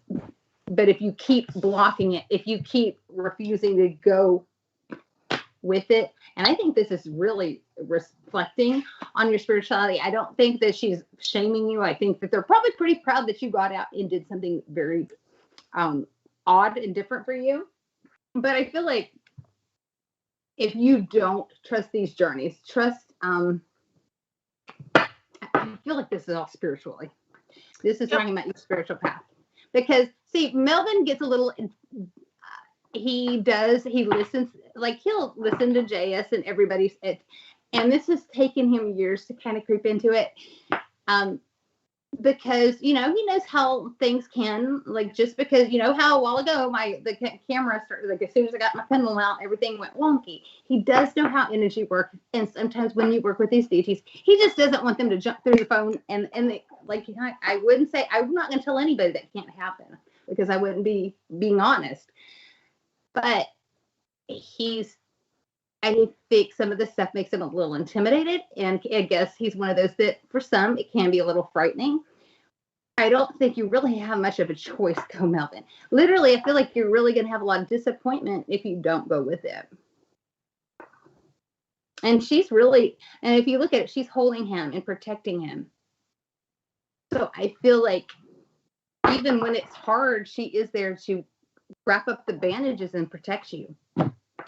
And that is so like Pearl. Like every time I've done a reading and she kind of comes through, and I don't know why she wants to connect with me, because like she kind of intimidates me, honestly, but she likes to use, she does. She is kind of harsh. And I can't even tell you what kind of energy she is. I just know that it's very, very old, and it is definitely not from this planet. And that's all I can say.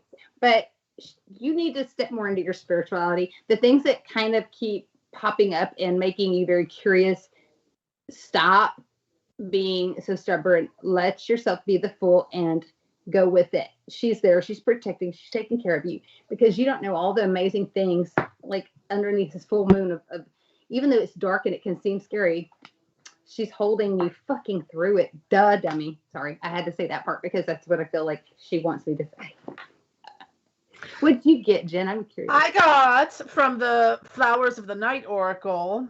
Ooh, I like that deck. Star Jasmine, which says intention. Oh, now you're getting wonky. Your camera just went wonky. What does that one say?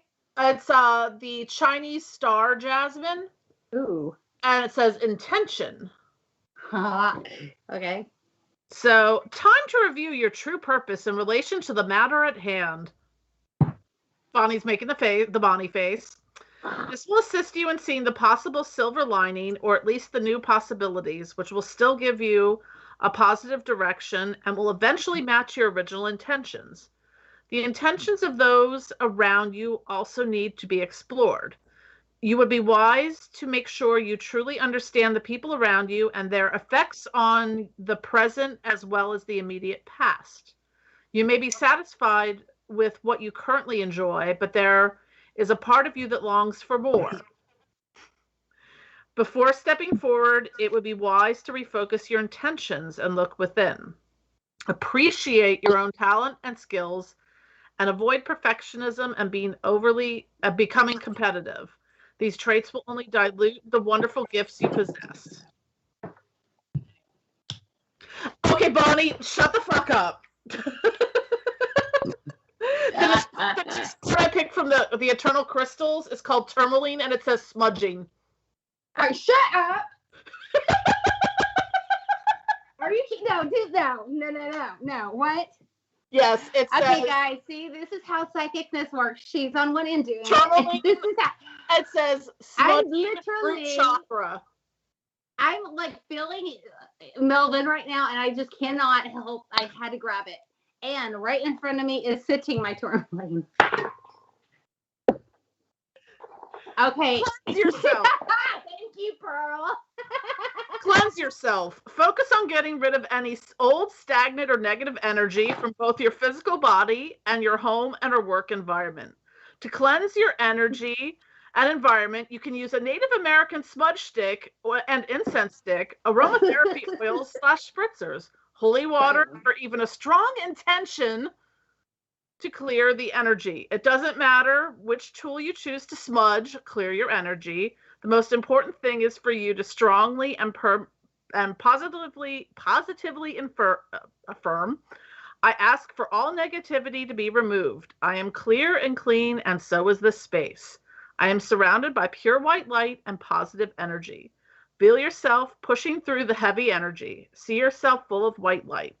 Tourmaline helps you to release from your body and mind. It reminds you to remain positive no matter what the circumstances are in your life. There's always a silver lining to each cloud. Compassion and tolerance for yourself and others is needed at this time. Open yourself up to giving and receiving love equally. Surround yourself with positive people to keep your energy uplifted. Tourmaline is associated with the root chakra. I'm sorry, I'm still cracking up about that. I'm like, I'm your life. I'm okay.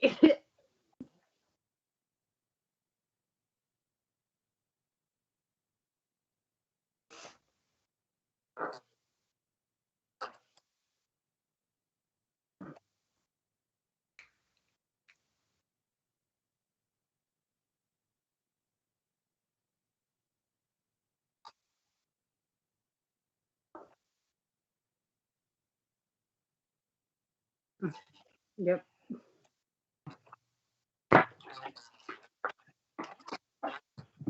Daisy. Daisy, little Wicca.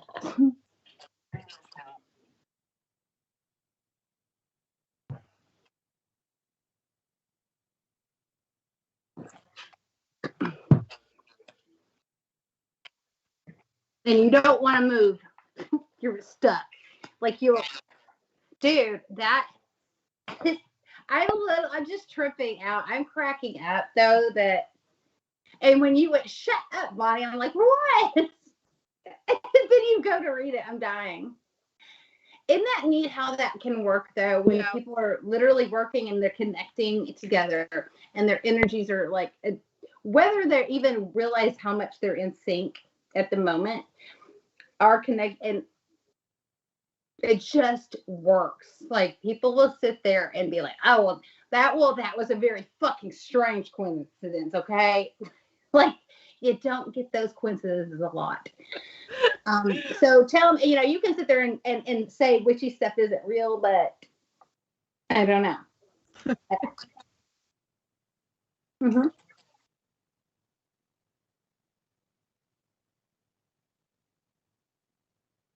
Oh, he's not. I bet it's a whiskey. Is it, sir? You too. Look at us. Oh wow, we're in sync, girl. Yep. I normally diet Dr. Pepper, so. Jonathan, we had a really interesting conversation the other day. Then of course it went into Neil Gaiman and the Sandman, and there's some neat stuff with that whole series. I know a lot of people having Sandman experiences, and evidently Neil Gaiman never, it wasn't an intention. It wasn't on purpose when he was writing that, but he literally connected with something. And now I can't say I've had the experience. I've worked with a lot of things. I feel like that would be one that would intimidate me a bit, to be honest. You know how some of them, there's been a few of the Infernals that I'll put off working with. And I say that with all respect. Might see when I said that, my fucking, oh my God, my candle holder just cracked. Okay, I said with all respect. See, trying to figure out which one that might have been.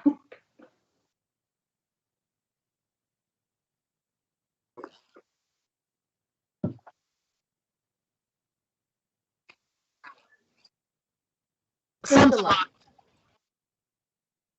Oh, I bet. Yep. I bet that was a wild one. That is so cool. It's interesting because a lot of time with all the stuff that I make, like the spirits will come to me and be like, yeah, you need to make this. And the other night it was like, I'm like, guys, come on. I'll put it on the list. But yeah, Suntalok. What was the one you were doing recently? It was just like, add this, add this, add this. And it was a Suntalok wants a bitch better have my money oil. Ooh, yes, I like that. I like that a lot.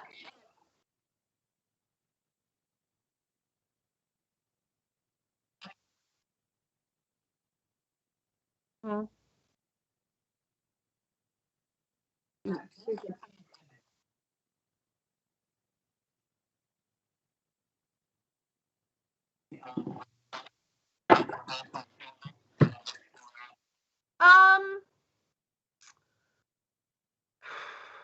Well, I read a lot and I take a lot of classes, but a lot of it, kind of does come down to intuition. Yes. And what's interesting about that is like when you get into plant chemistry, because that's the nerd side of me and the training that I have, but it's sort of like, okay, the reason people find things like chamomile and lavender relaxing is because of the esters or monoterpene alcohols that are in them that give them naturally relaxing properties. So, and then some of the therapeutic stuff kind of transcends through into the magical aspect of it as well. Okay, now that's interesting. So going off of that more, like, okay, I know a lot of people. I have a friend, and that he like literally was been using a lot of the Mab honey, like for tripping. I guess you say like for light tripping purposes. Like you've had the truffles.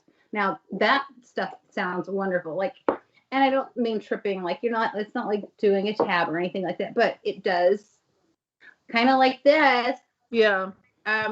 It helps. This one has brandy. Sorry. You can't. I make versions with grain alcohol, and the other ones have brandy with honey in them. This is really yum, and it's really good. But see, like I have a friend that he is literally into like more of a natural.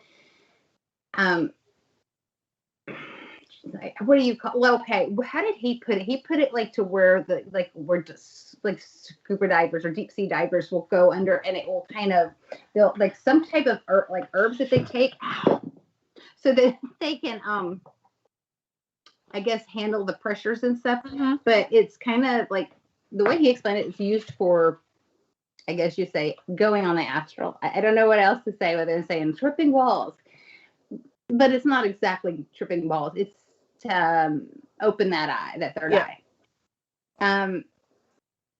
Any suggestions, what natural ways that you can do it, or do you have any elixirs or anything like that is made to like specifically kind of like I wouldn't say quite, because nothing would be like DMT, but to help person kind of get to that level, I guess.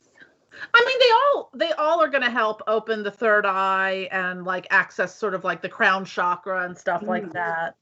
Because that's what you do with your poison path, right? And that a lot of it's kind of. Yeah, I mean, pretty much anything on that entheogenic spectrum that I use in the flying ointments and tinctures and smoke blends and stuff like that are all going to kind of have varying levels of that.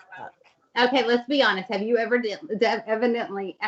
accidentally like, oh, I fucked myself up, like, by like trying to, I'm sure just being around some of it sometimes, like inhaling like the wrong mixtures together, or maybe the right mixtures together. Who knows? Like Jennifer was like whoop-de-loop-de. When I first started working with belladonna, like my first, I think I used a little too much belladonna in it. And I was just like, okay, I need to like mellow it down a little bit.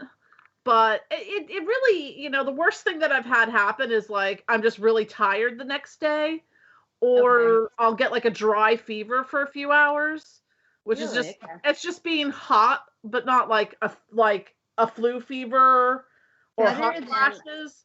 But that's about the worst thing that's happened. Well, okay, so with Jonathan there, like it's better than like waking up with a horribly massive like. Right, you know, I mean, I wouldn't suggest eating a handful of Datura seeds because 3 days later you might wake up in Las Vegas having sold all your furniture. Shut up. Oh yeah. What? Yeah, what kind of shit? I think the has a funny story when he was younger of eating like a handful of Datura seeds and going to work and then like blacking out for like 3 days or something. And that's just a handful, like just the seeds, the raw seeds. The seeds are, I mean, they're so potent. But yeah, I use like the leaves and the flowers and stuff like that. But that's why you're good at what you. Because I would kill myself by accident, like, but legitimately kill myself because, like, I don't know. And I love the herbs, like, and stuff like that, and they're very interesting. I find them intriguing, and I've got quite the collection. But if I'm trying to do anything in particular, I always come and ask you too, because it's like it just sometimes it's. I know me. I will fuck something up by accident when it comes to that, because, like you said, it does take a natural like intuition. Yeah, I think for me, like the. I had a little bit more trepidation when I was first experimenting with the tinctures and elixirs because you ingest them. Because, I mean, really topically with the flying ointments, I mean, maybe if you covered yourself head to toe in all of them, you might be a little fucked up, but... Right. Well, and sometimes anything with like the cinnamon. Unless you were allergic to something in the nightshade family, something like that, and didn't know it.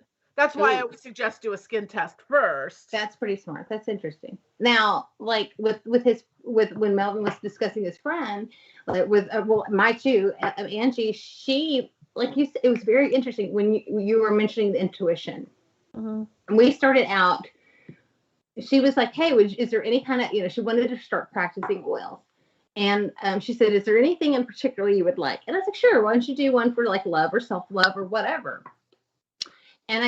And she sent it to me, and I got it, and I said, and technically I would put it under the arms of a self-love, but it was very segment. That's a segment oil. It was cinnamony, orange. It was fiery. But it was funny because when she was doing it, she would say what she was adding to put I want to add a little more femininity in it, and then I want to add this to it. And she was like literally saying what she was. So she sounds like she was very in tune and kind of did things. Right, because, you know, it's like, yeah, you can make a love oil. Sure, it's got some roses and vanilla and lavender and this, that, and the other thing. But, you know, if you want to really kind of push it and custom tailor it, if you want to expedite the process on something, you want to add maybe like a red chili pepper or cinnamon to it, because the heat of that will okay. Like really you want to add an element of like a push in a sort of more controlling, like a commanding and controlling kind of way, you would add more like calamus root or licorice root. Right. Listen, he goes, ew. So I can't remember their names. The people that JS had was it Inexplicable Things? Yes. Okay, so I got, and it's disgusting smelling, dude. They're black art. Some stinky shit. Dude, what the fuck is in that smells like that? Well, which one is it? And I think it's the I don't want to go sniff them both because it'll be. Was that a black art? Black art. Oh my god, it's more like black farts oil. Yeah, it's probably got like Spanish moss and sulfur in it, which is gonna stink. Sulfur. I bet it was sulfur because like. Or actually, sometimes like I think I use that one I use black dog hair in. Oh wow. Like, so okay, where do you get the dog hair? You have cats. I know that. Yeah, so you can get like various curio shops will sell, or like No, that's interesting. Because a lot of places that sell like curious stuff for like hoodoo work and Santeria and stuff sell that kind of stuff. I've used black art oil, before. And that one truly is like, that one's different. Like, I almost gagged. I wasn't quite prepared. It's kind of. I'm just gonna say, next time, a little suggestion: let people know it smells like ass. Oh my gosh, it was so bad. It was so bad.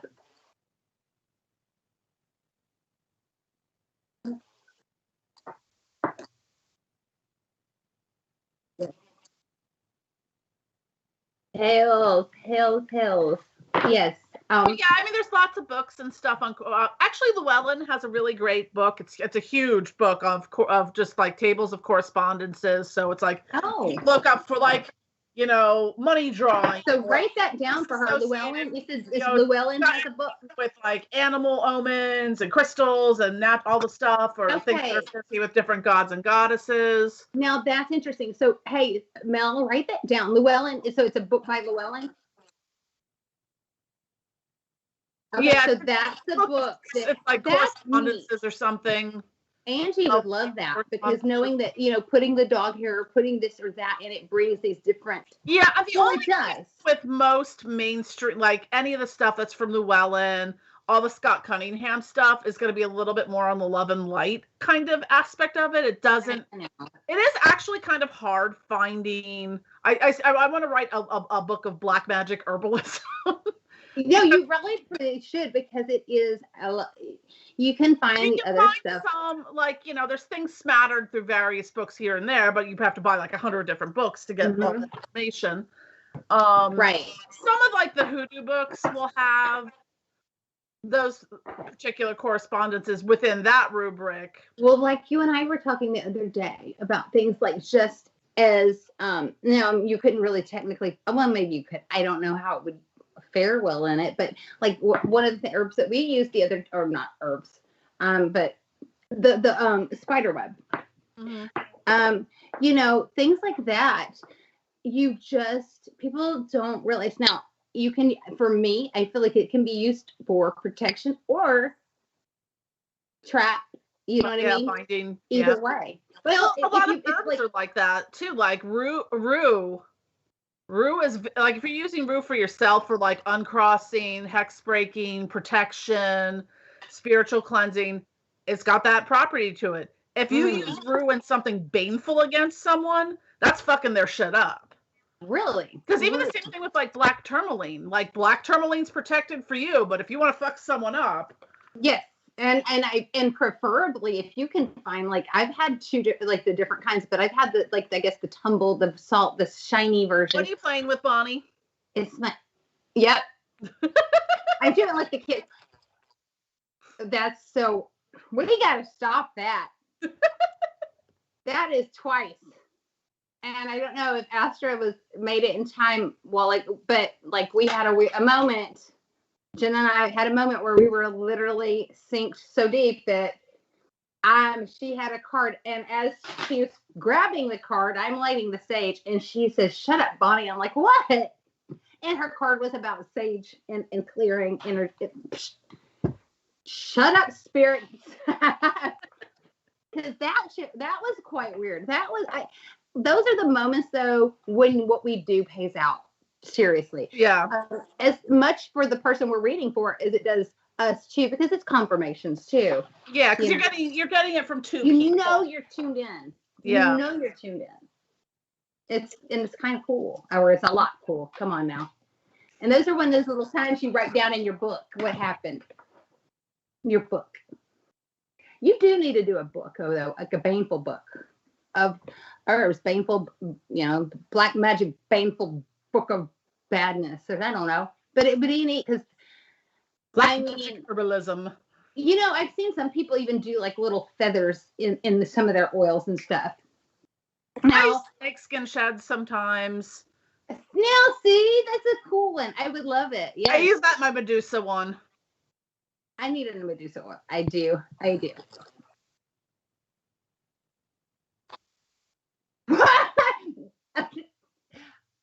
Listen to that laugh. I can only Melvin, which you guys can't hear, but Melvin thought she said something else, and I'm only guessing what he thought she said.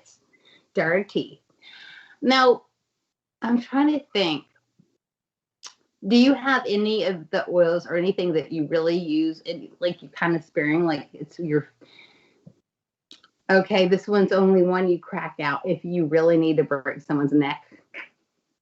I usually will grab like a concoction of things. Like there was a particular incident that we're aware of in the beginning of or middle-ish of January, and I made my patented jar of fuck around and find out. But yeah, there was a lot of different things that went there. But usually, you know what else is weird about that time? I go to like Doom Oil for that. Oh yeah. Oh, I bet Doom Oils were nice. Well, you know what's funny is that's what I've been using for like the asshole that, you know, took the kids' clothes and stuff. And I've actually been doing a relationship curse for somebody else.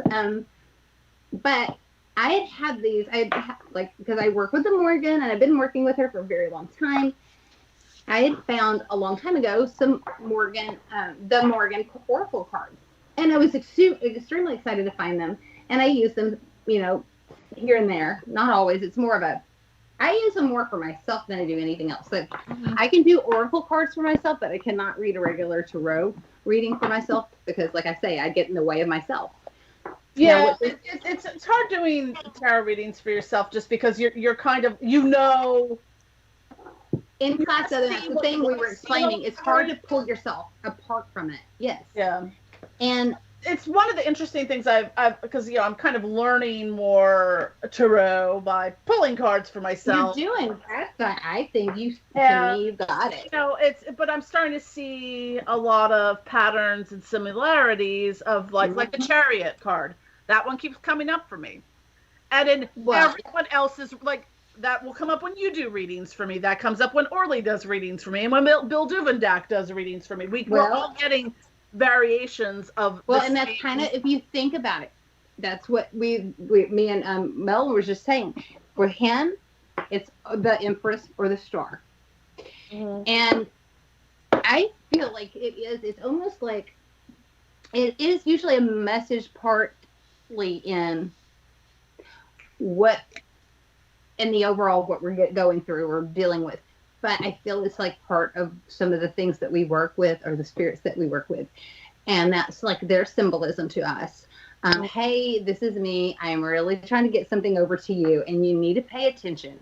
And I like to also reference, like, okay, when it comes to Empress, it kind of almost explains Pearl's energy. She is very like that motherling, that very feminine, very female, very fair and kind. As kind as something that I can't explain, that's never been from this planet and that's extremely old it could be, but it does technically kind of match her in a way. She's just a very she'd be. I don't know why, but like something Atlantean or Lemurian just kind of like popped in. Yes. Okay. Okay. Hey Mel, how's that feel? I would say you want to go beyond that. I mean, it's accurate, but we want to go beyond. Even it's so interesting what she is. Like, we're talking but that kind of energy. Different universe. Now, but if you, we have literally, I've helped done readings, and I've even, and I don't think I was on the Ouija board when that happened. But like when he talks about Raphael, it's what he calls, and it's not like an archangel. It's different. It is. I guess some would consider it an angel, but this is not. How do you explain him? He is hard, and I felt his energy. And anybody that's spoken with Melvin and is connected, which he like we are. If you've asked, his permission to, hey, if you don't mind, can I feel your presence? It's weird because everybody has almost the same experience with that energy. It's a very interesting one. It's not one I've ever come across. I had a really interesting experience because, like I said, Santísima Muerte came up like a little bit, and I was doing some underworld stuff with that, and it was really freaking weird because it was like she was merged also with the Virgin Mary. So, like, imagine, like, a sculpture. Like, one side is Santísima Muerte, and then you look at the other side, and it's the Virgin Mary. But, like, the messages and stuff that, like, was coming through from the Virgin Mary was like, how did she put it? She was like, I gave birth to death. Like, how many people have died in, like, the name of my son? He would, you know, and stuff like that. And, like, that's quite interesting. But she was talking kind of about, like, your hand is see-through from, like, I don't know what's making it. Yeah, I don't know. Yeah, I'm sorry. It's like, it's very interesting the effect it has. Yeah. I was like, how much of this shit did I take? But, you know, it's just really interesting because I don't really work with either of them, but that they both, that much, but they both kind of came up. And, like, but thinking of the Virgin Mary as an underworld goddess in an entirely different different aspect, because, you know, she ascended to heaven, she's the mother, you know, the queen of heaven and stuff. She's like, it almost makes me wonder if it's like one and the same, or like sisters, or, you know what I mean? Because it's funny you saying that the way you did, and now I think that one of the energies I've worked with for the longest, I've always just considered my guide, because I don't know, it's like she's always been there. She is, and I told this when I first started telling Melvin, I said I think she, like, which is funny because, like, with my personality, it's like, I think she was a nun. I mean, because it's like, oh wow, I mean, like, what is she doing to herself? Like, why is she punishing herself? Like, why work with me, especially with that literally probably it's a very sweet, kind energy, very protective, very, like, I've gone on a lot of investigations to a lot of dark places, and everybody's like, well, how you've never, like, I've never been scratched. Like, I've seen people legitimately have scratches appear on them that weren't there.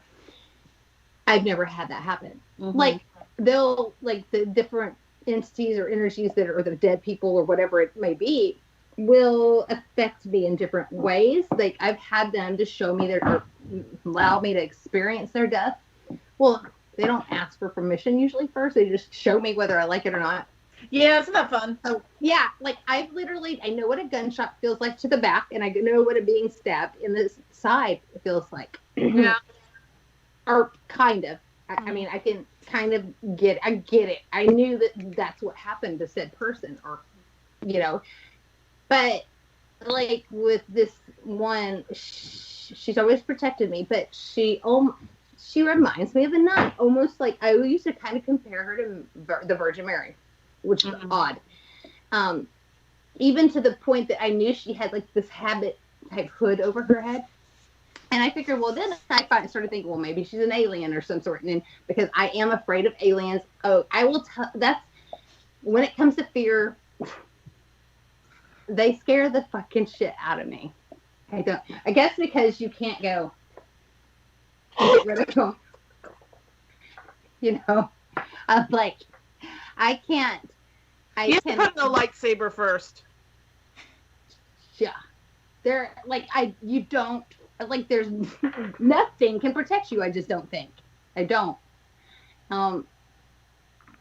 It's very interesting, but I don't know. And, like, in the Santa Muerte has been, like, when you mentioned it, it kind of blew my mind the other day that you felt her presence around me, because I have been drawn to her lately. But and I've even lit her candles a couple of times and done the little prayers for her, but never really just engulfed myself with her to really fully jump into it. Does make sense though. I think it does, because I never thought of it this way, but because I am physical medium and I do connect with the dead, like people dead, as well as the other things I do. But that part, I think that's why she comes to me, because it is like a necromancer in a way. I've just never considered myself one until lately. I'm like, I guess I got to just fight the big one on that, because it is what it is. I literally can communicate and like find, like, help with me comes through dreams. I had one actually this morning, or at some point in the day when I was sleeping. But yeah, a friend of mine came to me. Oh God, what did she? So lately, I've been in dreams. I've been having like, it'll like someone will present me something in writing in the dream. Okay. Keep on. Or like they'll text me something in the dream. Mm-hmm. And like the message that is trying to come through. You need to be working and just not. It can be hard to really do and to really be legitimately doing it. I have tons of notebooks of me doing it, and I have legitimate stuff that people have actually translated, and I did not realize. I thought they were scribbled, but it's definitely, some of it's a very old language. Some of it I didn't even know I had wrote Noggin saves, but I feel like you need to be. I feel like definitely need to work on that's some of what I've been working on a little bit. I don't know if you've seen my scribbles. I would say, do you do it with the hand that you normally write with? Yeah. No, try the other hand. Oh. You'll take the other hand, and because that's when I got some of the most significant stuff, like what I was doing, and it's weird because I get weird things, like I remember my hand kind of like getting out of control. Oh wow. Now, a lot of like scribbly things. Whoa. Something like, okay. It's like a curly, okay, above the lines. Now the lines are kind of significant to you. Mm-hmm. Actually, quite a bit. It's interesting as fuck. Yeah, there was a point here where I was like, can you guys give me something in a language I understand? So they gave me math. I was like, do you understand math? No. I was like, but I think they went under the math as a universal language. Okay. That's fucking neat. Yeah. I've been doing this for like 26 years, so. I would literally just. Do you work with anything in particular when doing it? Occasionally. I mean, I've done it a little bit working with Shemyaza, but sometimes it's just like, okay, I just put my pen on the paper and that's what it does. Okay. But it was interesting because when I had done the video on Shemyaza, because like I would get all these weird like coordinates, like this one I wrote down 74, 31, 25, 15, 25, 34. I don't know if it was this one in particular, but someone actually looked it up, and it was the coordinates in the Barents Sea, which is like north of like Scandinavia, Russia, up towards the Arctic Circle. Okay. That's interesting. All right. What I would suggest, because I noticed that you've been working, it seems like, with the Morgenthau. And that's when I started doing, and that's why I think, when did you do those lines? That was more maybe like November, December. Have you been working with the Morgan around then? No. Because try it and ask the Morgan if she would not mind to to write through you, because literally I didn't realize it was her at first, but I was writing straight Ogham staves, and I wrote a fucking sentence that somebody translated into I heal, H-E-A-L, I heal you. Huh. And we were. What's interesting, because I have like old books from like back in the mid '90s and stuff. Like one of the names that came up in it, like I totally misspelled it, but was Sekhmet or Sekhmet. I've had that same shit where it's misspelled, and it was I think I spelled it like Sekhamet, or like there was like an extra A in there or something like in between it. Well, I was 19. Sometimes it's what you hear, though, especially if you're like writing what you hear, as opposed to like just automatic. Yeah, writing. Somewhere there I wrote that Sekhmet. That's what my spirit guide. That's what you were hearing. That's quite interesting, and you were probably absolutely hearing the same thing that is Sekhmet. But just like I'd written all this down, and then granted this is pre-internet, so I'd actually like go and look in freaking books. You had to literally do your look. Yeah, that's some craziness. Like before internet, I found like Sekhmet, the one like Tashkent. Jennifer, can you do me a favor?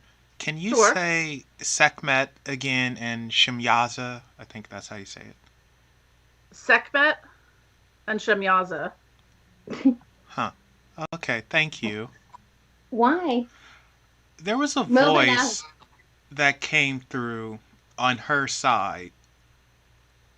And it was around when she said, that's why I said, can you say it again? Just to see something, but yeah, huh. Okay. Yeah, Bonnie and I have this sometimes when we're talking. I was going to say, yeah, sometimes in the background. Like, your house is hissing at me.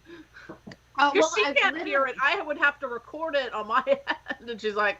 And we'll turn on, like, we've turned on the ghost box several times and had some crazy stuff coming through. And I'm quite interested in, like, okay, for those of you don't know, I will be going on March 14th through the 16th. I am going to the Haunted Hill House with Live Sci-Fi. Oh, and boy. Oh boy, Melvin says. And it's going they can hear me now, so. Okay, they can hear, good. It's going to be, of course, Tim, then Patrick, and the lovely Miss Kristen, and what's the other one? I've never met him in person. But the other guy that runs, like the video. I can't think of his name right now. Like, sorry, I'm just randomly eating. He goes by Cinema something, or Cinema, Cine, something like that on Instagram. I cannot think of his name, and it went over me. But so we're gonna all be at the Haunted Hill House, where this is literally one of the places that was on Portals to Hell, the one with Jack Osbourne, and he's like, there is some serious energy. He's like, the kind of energy of what they used to accuse my dad of. He's like, I don't judge anybody. He said, but it's definitely like it wigged him out a bit. He was kind of like tripping out, like with some of the experiences he's had there. I know that when Tim recently was on, I can't name. Scott. That's his name. Scott. Yes, the other guy is Scott. Thank you for that. Oh, and Alicia said it. I'll give her credit. She said it first. I could not remember his name. So I'm like really interested because I feel like it already knows that we're coming. I feel like because Tim's already been there. It's, how do you say it? It's got his scent. And because Tim is Catholic. I'm not knocking it. But those are opposing. And no, I'm not. Those are definitely opposing energies in a lot of ways. Okay. I've had, when it came to like an experience, like, have I met the seven? It's a weird. So the seven to me, to this property. And the seven could mean it could mean a lot of things, but what stands out to me, especially with the kind of magic that both Jen and I do, it could be the seven, like the kings of hell. Right? Well, so I feel like if that's the case, well, then I know those energies. So I'm not as nervous, but it could be a lot of different things. And I am interested into what's going to happen. I think it was teasing, but like me and Bonnie, you and Kristen can stay the night in the house by yourself if you want. Well, we can do that. We're not afraid. We're girls. We can handle this. And like I messaged Kristen, said, yeah, we can. Whatever. Like some guys, they don't know. But it is kind of intimidating because when you watch Jack Osbourne, which he was probably raised in the most insane house ever. When you watch him sweat balls, it made me a little like, oh, okay. His dad ain't a bad head, like a rip, whatever. But Angie says hello. Hey, Ange. And Angie's the one that was that made that segment. Yeah, and she was Jennifer was explaining, Ange, that how like different properties can pull.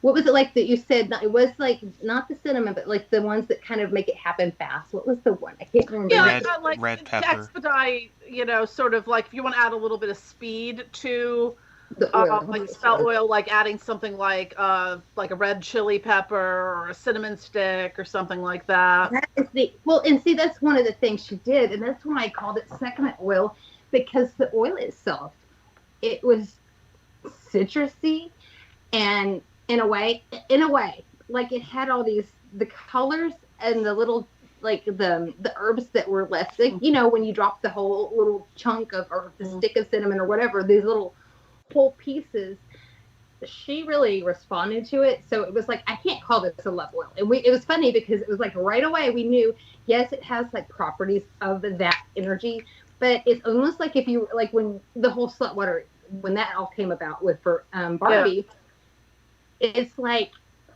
yes, it's all about self-love, but she is all over it. You know what I mean? There you go. They put their stamp of approval on it, and they're like, no, it's not just any love oil. Right. Because like you could use like my Astarte oil as a love oil, or the Asmodeus oil for that as well. Isn't that crazy how you can use it depends on what, how you're using it with what that entity. I love it. I wish I was good at it, but I would legitimately probably have bad chemicals. I don't laugh, Melvin. I try. Oh, don't worry. I can't do that stuff either. I'm pretty sure I'd blow up my house. You want to know something that's funny, because I talked with Jennifer about this one. I love plants, and I wish I could, but I will touch them, and it kills them. I've been told before by somebody that's kind of psychic that he just never really is, because he's from around here. He cuts my hair, but it's funny because he told me you have too much energy. Your energy's too strong, and it kills the plants. And I'm going, and I'm going to use that as my excuse as to why I'm not good with plants. See, she messes. Would you believe that somebody so good with herbs kills plants? That to me kind of blows my mind. You kill the very things that you use. Wow. Yeah. I mean, I'm pretty proud of myself. I have green onions that have survived for about 3 years. See? So you do have your own gifts and talents, because that shit, honestly, that is any plant. I don't have a plant that survived.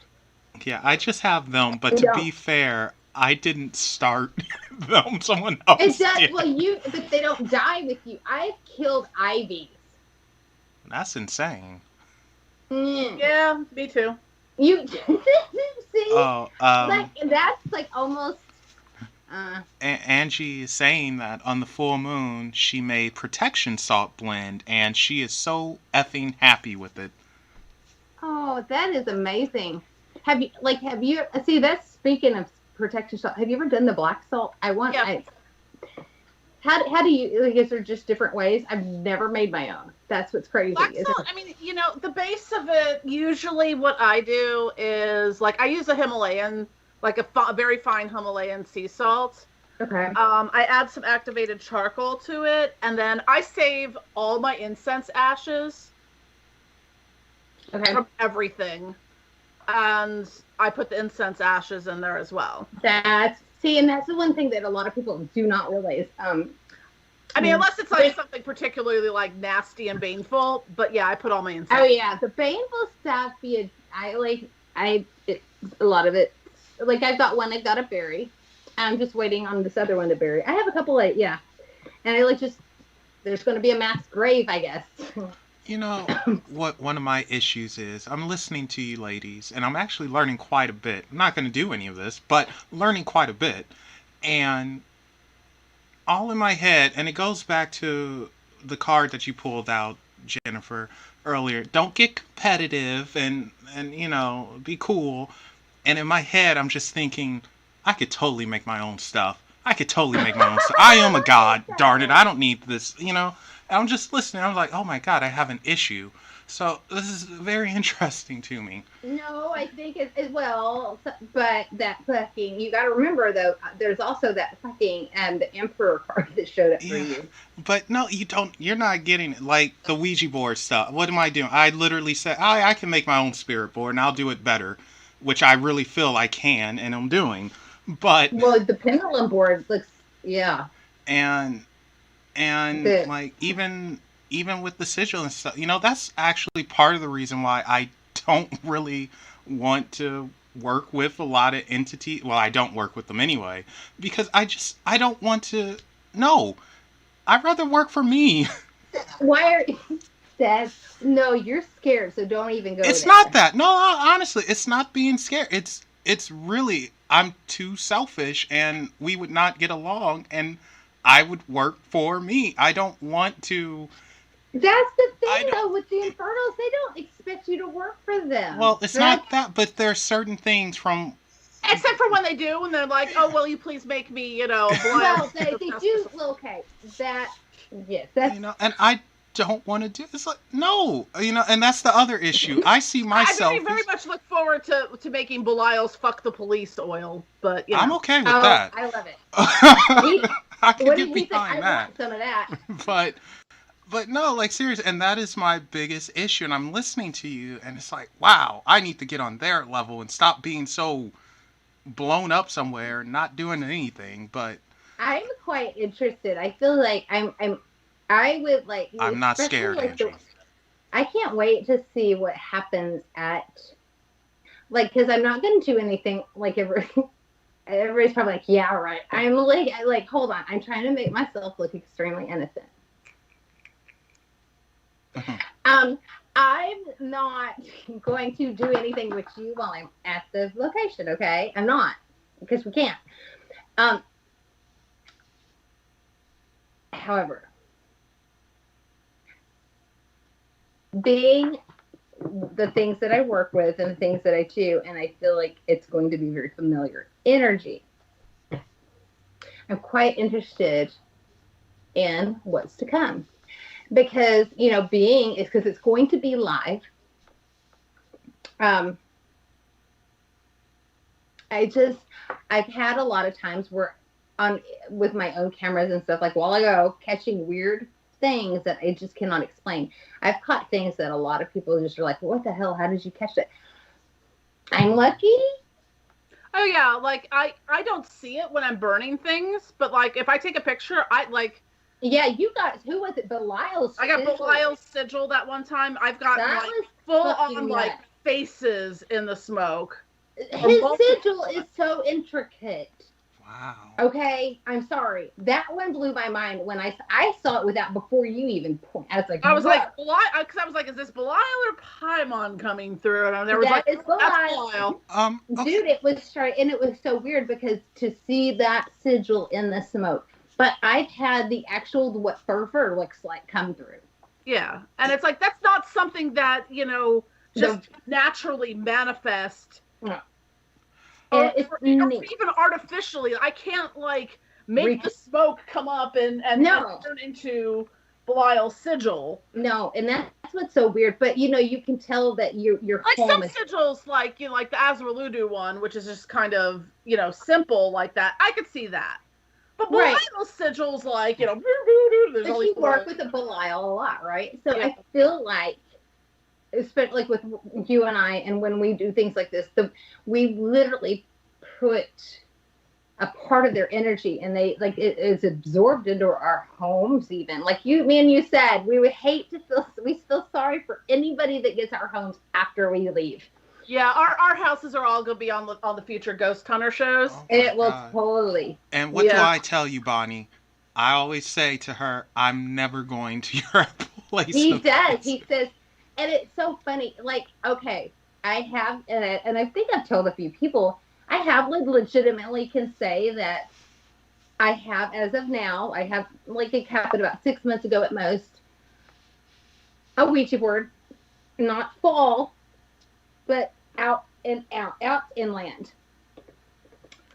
And it was a friend of mine that had come through. He was, on vacation, and he came through, and now I have connections that I've worked with the Norse goddesses and gods before. And so does he. And the only thing that popped out of my mind was Loki, okay, so here's the board. It was on my windowsill, and my windowsill is a deep one, so it kind of leaned back on the window, and it sat there, and it sat there for months and months and months and not moved. Nothing happened. And then when we're standing by the window, me, him, and my son, my 16-year-old, and sitting there like this, and it went. And I went, he looked down at it, and I had to turn my head because it was like right behind me where it landed. And we looked at each other, and we both started laughing because I mean, we're like, like, I hope it was, because like it was the only thing that came to mind, and with his presence there, like that's what made sense. So, I could see like he taking, okay, I'm gonna take a Ouija board. Let's be ironic. Like let's use, let's be, be ironic here. Boom. Okay, stop. That was weird. Like it's still a Ouija board, so it's still weird. Other than that, I've never. I know a lot of people are frightened of them, but I love them. Like my cats sit. Well, yours do too, don't they? Yeah. Corey tried. Okay, so Melvin, her cat sit and channel on the Ouija board too. I think there's energy. So Corey had to do it properly. He didn't do it properly, and then there was a cat battle. Mm-hmm. No, you know what's funny? I boop you on the head. I boop you back. Think about it, though. Cats, they're gonna sit where there's warmth, right? Yeah. I think there's an energy that's emitted, especially if you've used said board before. That's what makes me curious about it. It's like, why, of all the places that the cat can sit, and land, sit right on the board. And yours have actually done some of the like the Coedings books, like haven't. My cats love occult books. As soon as I put a book on my bed, I love it. They do. They know. There's an energy to it that animals like that, they really, truly can sense and they can feel. I do believe that very, very much. Oh my God. Yeah, they were like totally licking each other out on top of the Asmodeus. Oh God. Yeah, I get it. I'm like, well, Vinny's got Asmodeus. That's like the lusty. Yeah, I see that. That's so funny. I kind of want to had a big battle on the Satan Compendium. Do what, Melvin? I said I kind of want to experiment with a couple of books now, just to see if Sweet Pea does anything. No, seriously, they do. I mean, they do. They're fucking attracted to it. They're on it. Yeah. Which ones that I know the Amosius is? What is the one where they're holding hands? You have a picture of them holding hands on that fucking book. Yeah, that's the Satan Compendium. That one, I think it was. Corey claimed the Timothy's the Antichrist book is. Oh, he did. Oh, well, that does sound like Corey. And which one of them? I think he also liked the Necromancer as well. Well, that's Connor's, isn't it? Yeah. Okay. Yeah. Yeah, that is. But they do. I think Sweet Pea absolutely would. But I've got a book sitting on my bed on shamanic healing that they've been ignoring the fuck out of. Really? They like the dark stuff. They like the darker. Yeah. Well, maybe it's just because the energy is more intense. Yeah. Well, think of it. It is a very intense, and it's not for all. Like I'll occasionally lay on some of my herb books if there's another like dark book around too. Near it, it's warming it up. Because it is. Watch them. I think it's very interesting how they respond to certain things. It's something I feel like they can feel the energy charge. Oh, Angie. What? Oh, no, she said use Melinda's book. Sweet Pea will take a poop on it. That woman's book. Oh my goodness.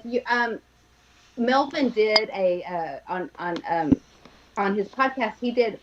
You have to link it to Melinda's book. He did a what's it called? He did a review. A review. And what was the last sentence you said? It's not as bad as gouging. Wait. Yeah. Oh, it's so mean. I like it. Say it again. Let's see. What was it? Melinda's. I can't remember the line. Oh well. He said Melinda's book is not as bad as gouging your eyes out. Wow. Okay. Yeah. Wow. The book is better than gouging your eyes out with daggers. It's not quite as good as watching paint dry.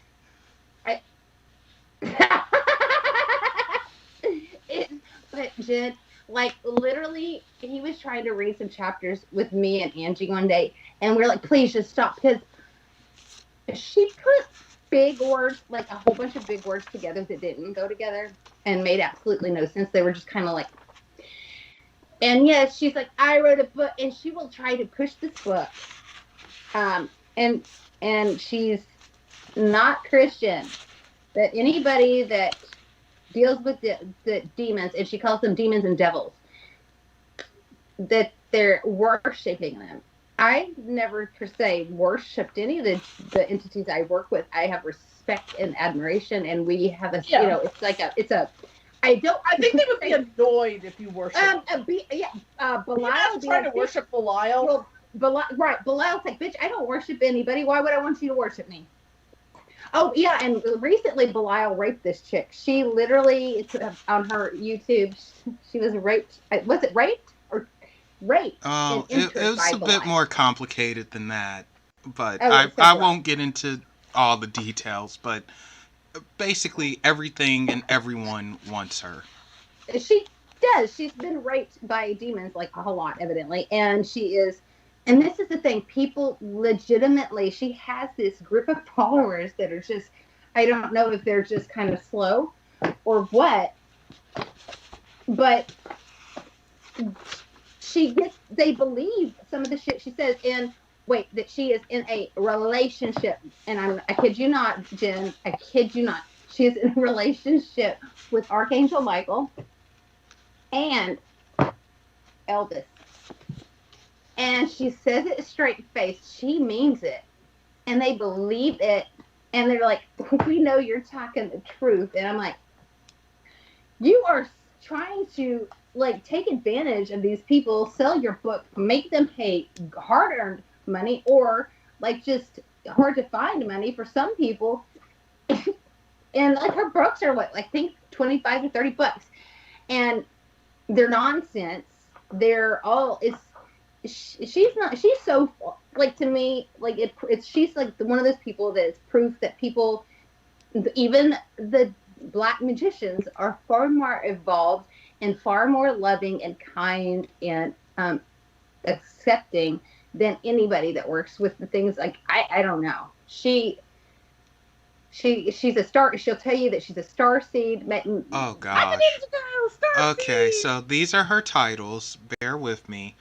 Indie Eater, yes. Indie Ear, Near-Death Experiencer, Demonologist, Astral Exorcist, a Rainbow. I forgot about that one. That's new. A Rainbow Starseed, now a Mystic Witch.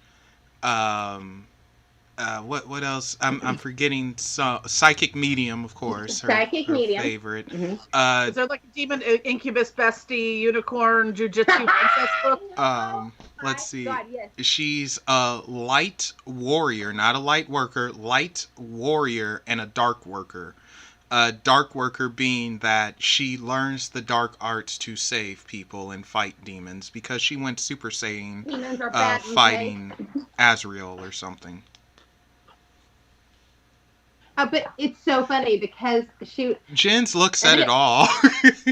She literally she wants to cover it all so that she can impress and there's been other people that will kind of do videos on her, and if somebody okay, I am completely blocked from her channel, so I have to go in, and I've never done this. I've never stooped this low, but I've had to make a fake account. I'm to that level now because Bonnie. Yeah. The hate is strong. Well, no. Okay, anybody to me, I have seen some amazing people, people even people that are as awesome as EA and them, they'll have people that'll put hate comments and shit up, and they just deal with it and go. They don't delete and look for everything that sounds negative and delete it so that they sound like all they get is love. I delete stupid comments from my if channel. It's stupid and if it's straight out insulting to somebody, absolutely. But if it's somebody because you basically you don't I literally have told her, it's I said you for a light worker and somebody that you claim that you've done a lot of shadow work and that you're evolved, because she'll say that she's ascended master. She said she's ascended master too, Mel. You got to write that one down. Don't forget. Yeah. I said, you really seem to have a lot of hate and judgment towards others. I said, you keep saying that every demon worshiper is going to go to hell, yet you don't believe in the devil. Or no, she believes in the devil, but not God. So this changed over the years now, but she met God, and then she switched it to God particle, and it wasn't really God, it was a God particle. but she walks with Jesus, Yeshua, Yehoshua. Jennifer, you've got to watch her. She'll drive you insane. And you have to check her out just for shits and giggles. But then with like me, it will become like I don't know why it irritates me, because I feel like she takes advantage of people, to be honest. Yeah. And it's a lot of innocent people that are trying to figure. I mean, you can have your wackadoo ideas, but if you're taking advantage of people with them, no. And then she'll call out other people as they're all wrong. Most recently, and she'll argue, like if you were to go on there and call her out and throw her fucking true knowledge, and she knows it's knowledge, she'll cuss you out and say, you don't know, you're nothing but a demon worshiper, and like try to, and then her cult, the ones that follow, they'll all come in and chime in, and like literally usually what I do sometimes for like the haters on my channel, because I don't know why my Abaddon video gets so much hate. Not saying not Lucifer, not anything. Abaddon gets all the hate. Poor guy. Oh, Abaddon's a man. Oh, I always thought it was a female. Oh boy, that was all. Barbie works with Abaddon as a female entity. It works differently for. It depends. I mean, it really doesn't matter, to be honest. Well, I'm like, I think when people are like posting, I'm like, thank you for boosting the algorithm of my channel and the popularity of this video by your post. Yeah, because all it does is it makes it more. Yeah, and that's what's insane. Like, but she'll delete it if you call her out, because I called her out. So, and I wasn't rude at this point. I was very nice, trying to. Like, maybe you should just take a step back and look at how, I said, because it sounds like you're coming across judgmental, and I even tried to give her the benefit of the doubt. I said, it might not even be the intention. And she says, no, her comment back to me was, no, the truth hurts. If you worship demons, you're like, hey, didn't she say go into hell? Yeah. Like, and that's what's so weird. Like, it's like every one of her beliefs, like almost what's it called? It's ironic against the other belief, because it's like it's some contradicting there. All of her 90% of her viewpoints contradict each other. And I have literally watched some of her videos and wondered why her family hasn't gotten involved and done something, because it's crazy. Mm-hmm. If I was saying that I'd had astral sex and I've been astrally raped by a whole gangbang of demons, and then I'm having an astral relationship with Archangel Michael, and I would hope my parents would or my family would fucking intervene and help me, because I've clearly lost. And she'll even have that weird lost look in her eyes sometimes. Some people called it out, like, check her eyes, man, she's crazy. Oh, you can tell the crazy eyes. Dude, and she'll kind of look off like, I'm like, what the fuck you looking at, bitch? What's up there? Is that your other personality? I think it's coming. Yeah, wait for it. I'm a little nicer. Her eyes have made it worse. Have you noticed how her eyes are changing, Melvin? Yeah, I think she just has trauma from when she was younger. And everybody has trauma. Well, no, I think she said that she was molested by her uncle and a few other things. I believe it. And I don't think she... Melvin, she said she's having an astral... I have a hard time believing anything she says. That I can believe. I do think she's had some things happen. I truly do. I think that, she never got the help she needed. You know what? This is Melvin has always kind of stuck up for her. But Melvin wants to try to give her the benefit of the doubt. I get it. Well, no, it's not that. I'm just saying there's a reason for what the is Angie saying? I can hear and I can feel Angie like, Well, she can you can but I'm thinking that it's from trauma, and this is her defense mechanism, and I do think she is a little then why schizophrenic. Does she attack other people? Why does she attack other people who don't believe like she does? Well, again, that's because it's destroying her fantasy delusion world, and you can't have that. Who else did we know like that? Mm-hmm. Oh, I don't know, but you two do. God, that was that girl thing communication right there. I hate that. I'm gonna tell you a secret. Every time a woman does that, a man just cringes because they know what that means. And I don't know why people let themselves get, you know, I mean, like, is it, like, are they already on that track of cray, or there's the thing. Okay, yeah, we all do some crazy ass shit, but it's like, do you believe your bullshit in the sense of like it's doctrine and dogma and written in stone? Can you be wrong? Can you be proven wrong? Mm-hmm. Can you be proven right?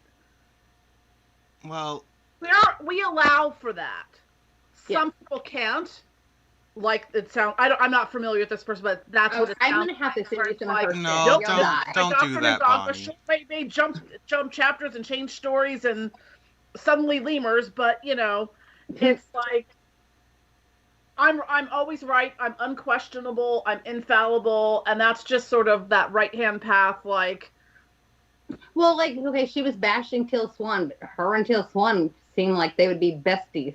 Mm-hmm. I mean, Teal, do you not know Teal? Who There's also a layer of people like that only know how to make themselves look good by making other people look bad. That's what she does. That's kind of. I've run into that a lot. I don't throughout the course of my life. You know what's funny though is okay. This is the difference, and here, pay attention, Mel. This is the difference between a person that actually knows and is doing the work it takes spiritually, instead of just saying they're doing it. Okay, Maggie Moon does candles. She does some of the same stuff you do, as well as Nicole. Guess what? Y'all done podcasts. You and Maggie do podcasts quite often. Mm-hmm. People that can be considered almost even but y'all stuff is different. Y'all both bring different energies to y'all products. Yeah, but you still respect and love each other and promote each other. And see, that's what, like, a while ago, you were like, I have to check on my candle because the Maggie Moon shit seems to because it is good. It looks like a great fucking product. But y'all boost each other. And y'all can be considered rivals in a way, I guess depending on how you look at things. But you don't do your mind. Your mind isn't that way. And in some communities, it would be like people be like, "Oh, she's my competitor, therefore, you know, I can't talk to her, be friends with her." Oh my goodness! And that's the thing with her. This chick, it's like anybody that doesn't agree with her, or anybody. I think she builds herself up to be a superhero or a super character of some sort. Well, I call her a super psychic. So. Right. But I'm the most psychic that ever psychicked. No, that's exactly what she is. She's into Japanese culture. She's into anime. I'm not a medium. I'm an extra large. And she made herself into a superhero, essentially. Hi, Sweet Pea. See, you're kitty. She essentially made herself into a superhero. Please don't walk this way. And she can't do any wrong, or she has to get she was rescued, and now she's trained, and now she can go Super Saiyan. And when she was because Belial scared her. Now that's the only thing is like, okay, the picture she showed of Belial, I laughed at it because it was just the anime. It was the anime for some video game. And I'm like, I kind of giggled because that's not what I've ever experienced. Maybe somebody else has experienced the anime version of Belial, but I have not. Now, the one thing I will say, the one thing she got right is that the one thing that she got right was that his energy is extremely strong. And it was like, what did she compare it to, Lucifer or Satan? Like one.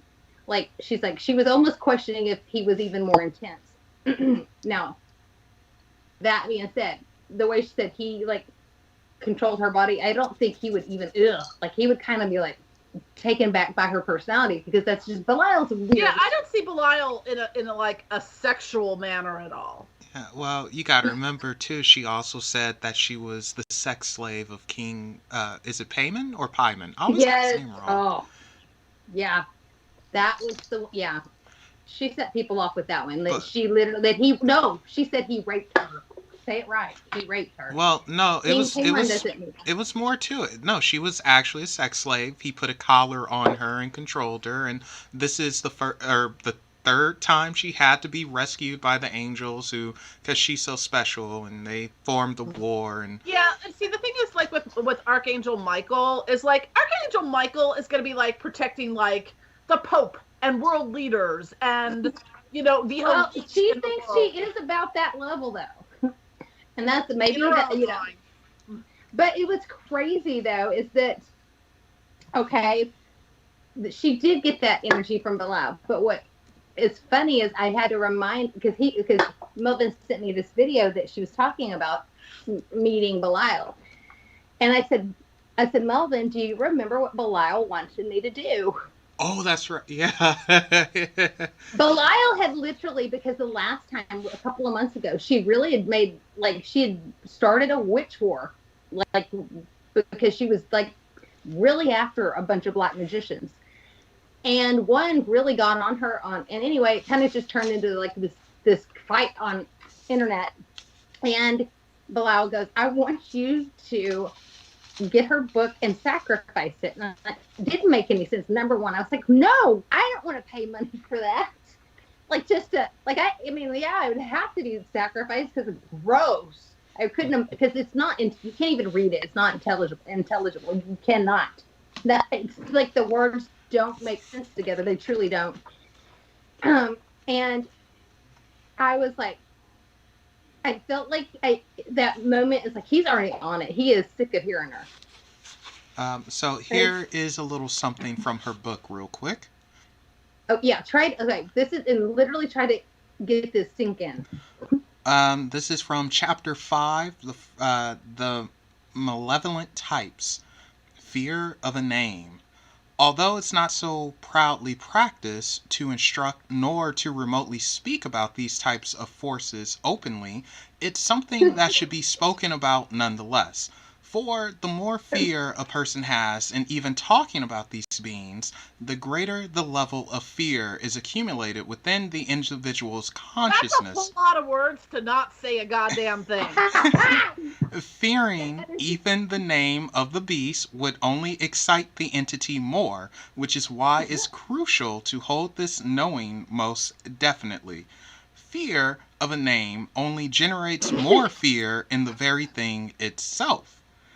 The general public. This is a reaction video. The general English language.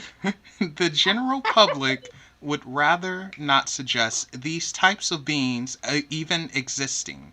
For the belief is, if one were to speak of it through casual mention, will invite the entity into one's life.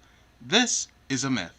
Entities aren't casually to be invited into your life through the simple saying of their very existence. However, it does draw their attention. Which is, she messed up on the punctuation. Which is why one must remain. Just have an editor. No, this is all self-published. No, her spelling is just as bad as her writing. Where was I? Which is why one must remain aware of their own. Which is why one must remain aware of their own feelings of the mentioning of the entity, so as to gain a hold of their own conscious energy. But behold, the greatest reassurance that it takes much more than just the spoken word to invite this sorts into one's life. I don't know what any of that means. That could have been about 50 words shorter. Literally, or 100. That's a lot of words. So does she get paid by the word? No, she self-published. Now, well, I think she wants to make it a thicker book so it looks a little more real. The last book. I mean, I have a propensity towards being verbose, but I know how to edit myself. Well, you actually say different things with different sentences. She circles around. Well, the best writing advice my best friend ever gave me is a sentence ought not read like a car chase. So and that is the advice I have for this person. Yes. So the last book that she brought out this is only how many pages? 250 or so. It took me a long time to get through this. 250 pages of that. And I read this entire thing to review it, and it was a gift. We didn't know how odd she was at the time, but anyway, But yeah, so she has one that's 366 pages, and it's about her experiences as a demonologist or some mess. And I have to read off some of these things they're saying in chat. And uh, Dice Controller 187. 187 on an undercover cop. Yeah, I'm hip. You didn't think I knew that, did you? What's up, Dice? Anyway, he says, darn, Belial didn't like her actions, those of whom we do not speak. It doesn't invite the spirit into your life, period. And Leash is saying I'm making you all cringe. And Angie is saying that she has MA, or master's, I guess, in literature. And she did analysis of postmodern books. And she doesn't understand a single thing this lady is saying. So. Oh, he has literally. There was one day that he was reading some of it to me and Ange, and she was like, we were both like getting not only a headache but like a stomach ache from this. It was just, it's nonsense. And I get it. I understand. Like, I don't know. I know she was a twin. She's a twin. She is a twin. Yeah. And I don't know if she just didn't get attention. There's something lacking. Maybe the other twin was parasitic and sucked the intelligence out of her? No, they're both alive. No, they're both alive. So, no. So, here's something else for you, Jennifer, because I had to get tortured reading this. I like torturing other people a little bit. Okay, he does. So, being an awakened person.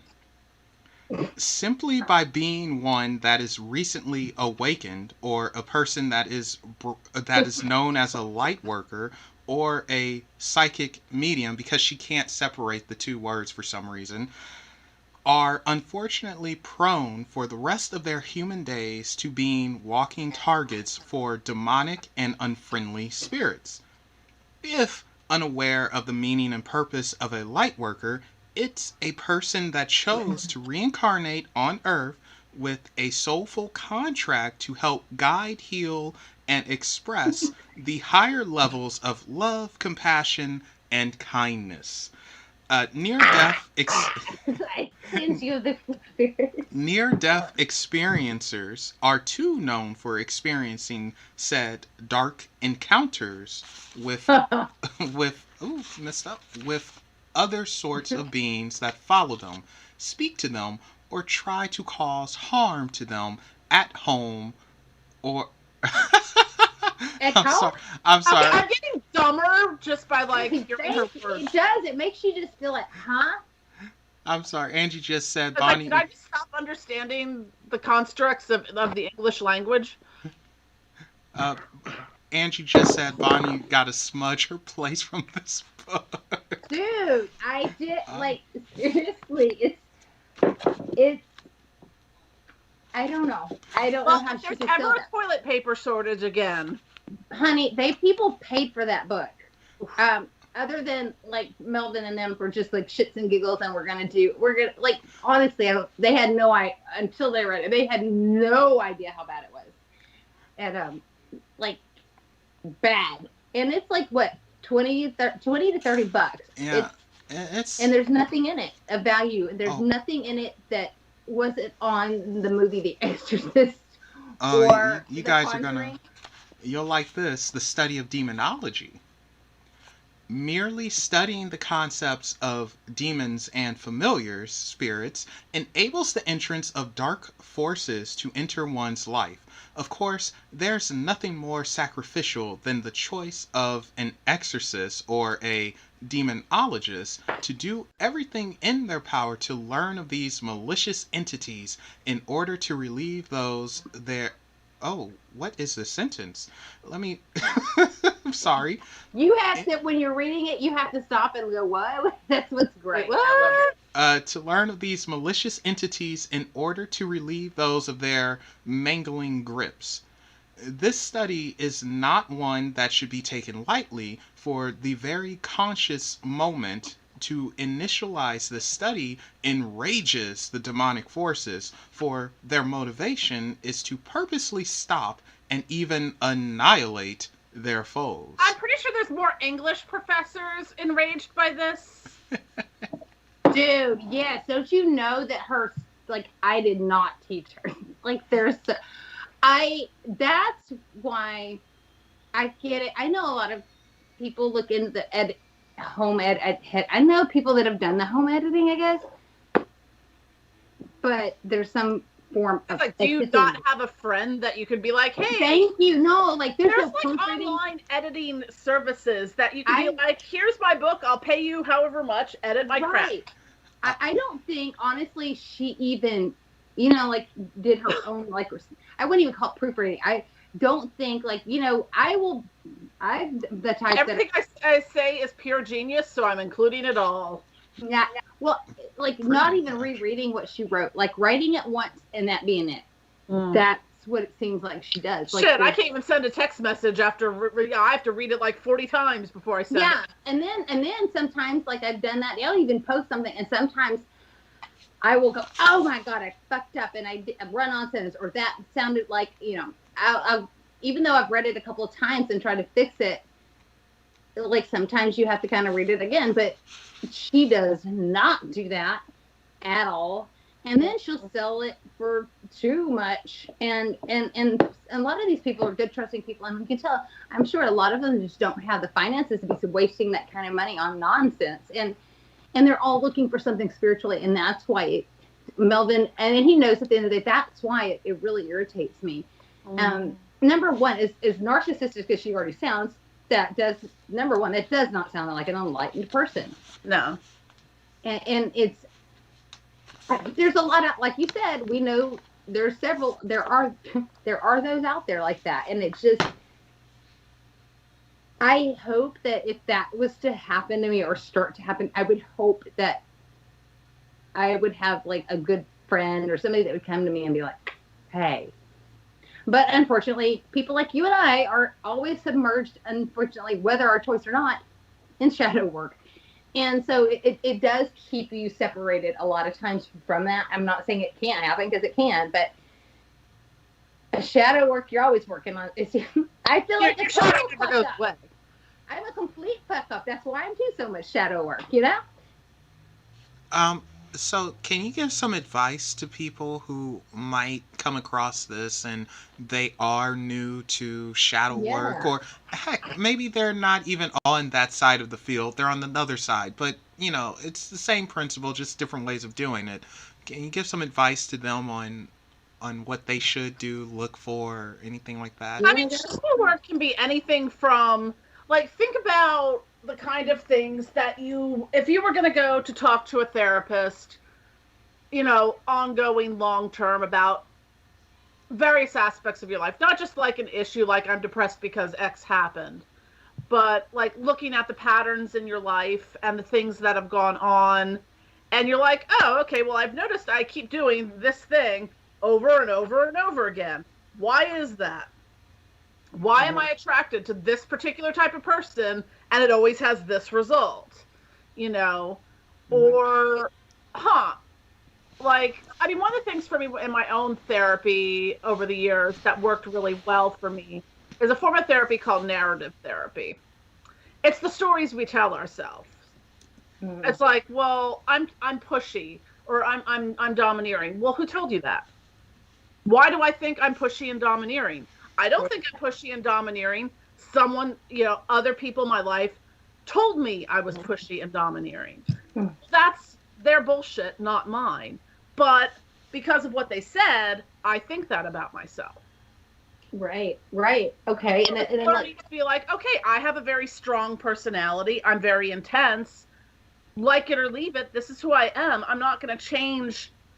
I'm not going to dilute myself for, you know, someone else's, because it's too much for them to handle. It's like, well, if I'm too much for you to handle, then that's your shadow work to do, you know? Right, absolutely. And that's the thing, like, okay, for lately, a couple of the things I've noticed that a lot of people have been hitting with or bombed with in ways, when it comes to shadow work, is dealing with, okay, so for some, it's like, I would say it would start out in love, but technically, once they really, if you really look past that, and you really are doing the right shadow work, you're going to realize that self-love a lot of times that is being neglected. Okay, because if you love yourself right, you can love somebody else the right way, or you won't accept anything but the right love. Okay, so if you go in and you look and you let's say, you know, you look for a certain type of person instead of looking at their soul or who they are. And you keep getting I'll go with guy terms, but like meatheads that literally there's no fruit. They're just a meathead. They literally, there's nothing valuable to them other than their physical appearance. But they have no personality. They're very, a lot of times narcissistic. So it can be that, or kind of following how you were raised. Like me, like I've noticed that there was a lot of times like I did the classic date your daddy in a weird way. Wait, I'm sorry. What? I didn't date my daddy, but a lot of the issues that my dad had when I was young that kind of were traumatic or that like really impacted me in a negative way, right? There would be some similarities that I would start noticing. And it took me for a long time to do that. But shadow work made me realize, because I'm a dance girl, I had to realize that my daddy was not perfect. Number one, he's human. He made mistakes. He always has owned up to his mistakes. He's a very good man, but he did do some like bad, not bad, but like some shit. And I had to realize that just because I love my dad, it's not right. You do not have to be accepted or excuse behavior. Do not excuse your own behavior. Mm-hmm. It makes you look into the innermost parts of you, the ugly stuff. It's the difference between that like victim or survivor mentality. Right. Are you a victim of something or are you a survivor of something? Yeah, and how you experience it and how you allow it to keep affecting you. Okay, that hurt. Well, a lot of people have a hard time getting past the hurt. Well, then what you really have to do to get past that hurt is to feel it out. Some people don't want to. The pain is too much and they just don't want to feel it. So they'll either move on to the next person without fixing what's been like, what is keep causing that fucking same, because the next one's going to hurt too, and just as much, because guess what? You didn't work on the fucking problem at hand. And that's, I think, when a lot of people will kind of experience when they probably should be doing shadow work. Is it me or is it them? When you start to wonder if it could be perhaps you, then guess what? It probably right. Is. Because it's like we all have our things that, everyone has varied levels, especially more on the, was it the CPTSD? Oh, yeah. Side of things, where it's not just like we're regular PTSD, okay, you were in a war, you were in a car accident, you were a victim of a violent crime, like a one-time thing that happened, or a natural disaster. Whereas, I forget what the C stands for in it because it's late, but compound. But it's CPTSD is like something that happens over a length of time of being exposed to a particular behavior or type of a thing, or just a set of circumstances that just keeps happening over and over and over again. Yeah, you're gonna find more if like you're in an abusive relationship, you're gonna have that kind of PTSD. Maybe a little bit of sort of the physical PTSD, but you're gonna find that you have a lot of little inexplicable triggers that, why like most people be like, why are you upset about this thing? It's like, well, it's because this chain of events always like led to this thing. So therefore, even though this is an entirely different chain of events, my brain is wired to think that this. Well, yes. And see, with shadow work, okay, one of the things that I came to terms with is that, like obviously that my parents and I are different spiritually. And okay, that made me feel like I always needed their acceptance. So that being said, we'll start things of me not being good enough. So there's this thought form of not good enough for their acceptance, and that's going to impact me in other relationships with friends, with people, with like, you know, intimate relationships. It'll trickle into there. So if I don't start fighting that, which I had to do, that it does not mean that desire, even all the shadow work in the world, does not mean that desire to be. You understand it better, and I do understand, and my survival is not going to be impacted on whether my family accepts me for who I am or not, because I will survive without them. It would be nice to have that acceptance and that unconditional love. But I've also come to the point through shadow work that not everybody is capable of that. It doesn't mean that they don't know how to love unconditionally.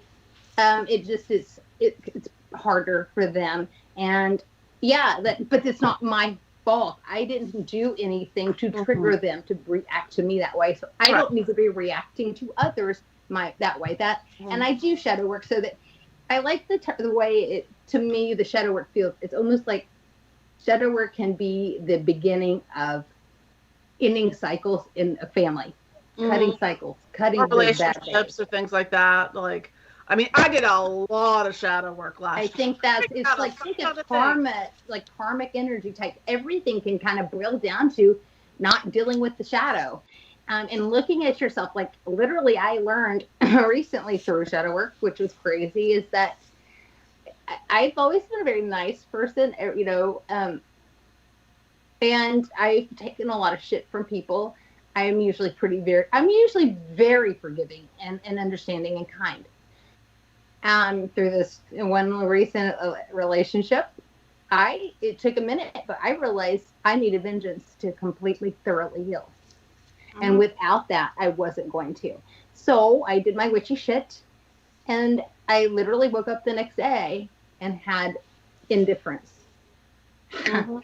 And it was like a weight. It was like a lead. Done with that.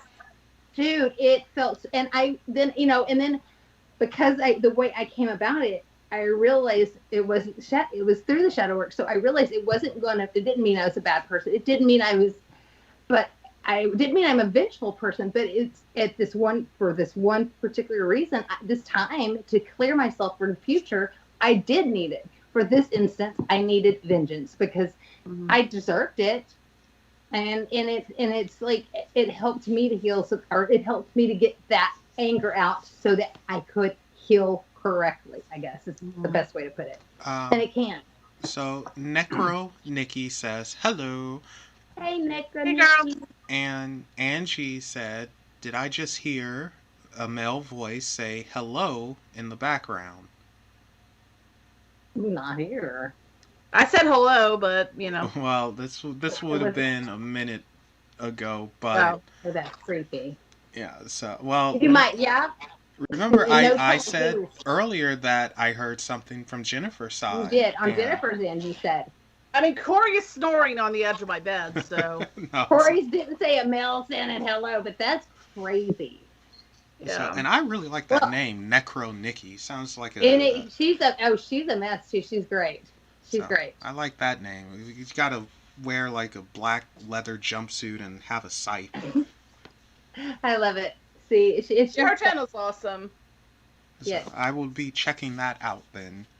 Yeah, she does amazing ASMR videos. But yeah, like it's really interesting. It's like I didn't even know I liked this stuff, you know. But because some of it can get strange, but like she puts a fun spin on it. It's not like regular. I don't know. There is a weird there is some of that stuff that is very satisfying, though. I don't know why.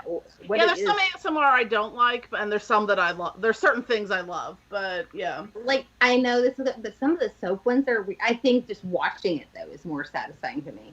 Yeah, sometimes. You could use. I probably need to stab gestures and stuff. I just need to stab. I just need a voodoo. That probably would make that feel better. You women are scary. We probably should be the least scary women, you know. I think you're just. Oh yeah, Bonnie. After we're wrapped up here, do you have like a couple minutes? Because I wanted to send you that picture. Oh yeah, absolutely. Yeah, because I was actually gonna say we probably will like just go ahead and wrap up. we got to do this again. And if you got your voice, maybe we need to do one with the ghost boxes out because somebody's got some talking going on. Yep. Probably won't be a part of that. What? No, he's like, see, he gets scared. It's not scared. It is protecting my space and environment. I don't need things, even though I end the show with, and remember guys, there are things that go bump in the night. I don't need things going bump in the night over here. He gets a little scared. It's not. Well, then why don't you join me live while I'm in Mineral Wells at a couple of I don't do live stuff. You already know this. Why not? I just don't. Because of the energy, huh? I just don't do live things. I'm fine being 20 minutes. You're scared.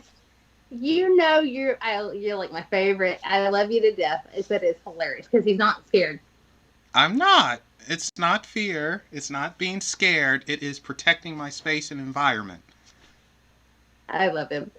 But I don't think he realizes how much energy he has around him. But, I guess they know they have to work slow through you. Very fucking I'm thinking slow. It's a little bit like what Jack told me, to where I might just be overly grounded.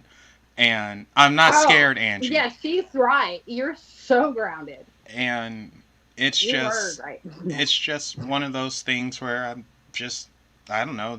I'm not scared, Alicia.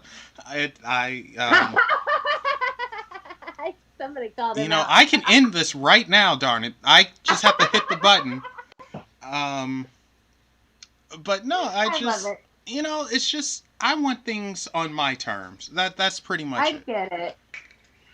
So yeah, I'll have to do it again. That was just fun. After that fucking the energy shift the last week, Jen's been like, I can't seem to want to wake up by midnight, and I come out, and I'm literally, I was tired, but I have literally been so much of the notices I've been getting is to clear out the clutter. Get it out, Bonnie.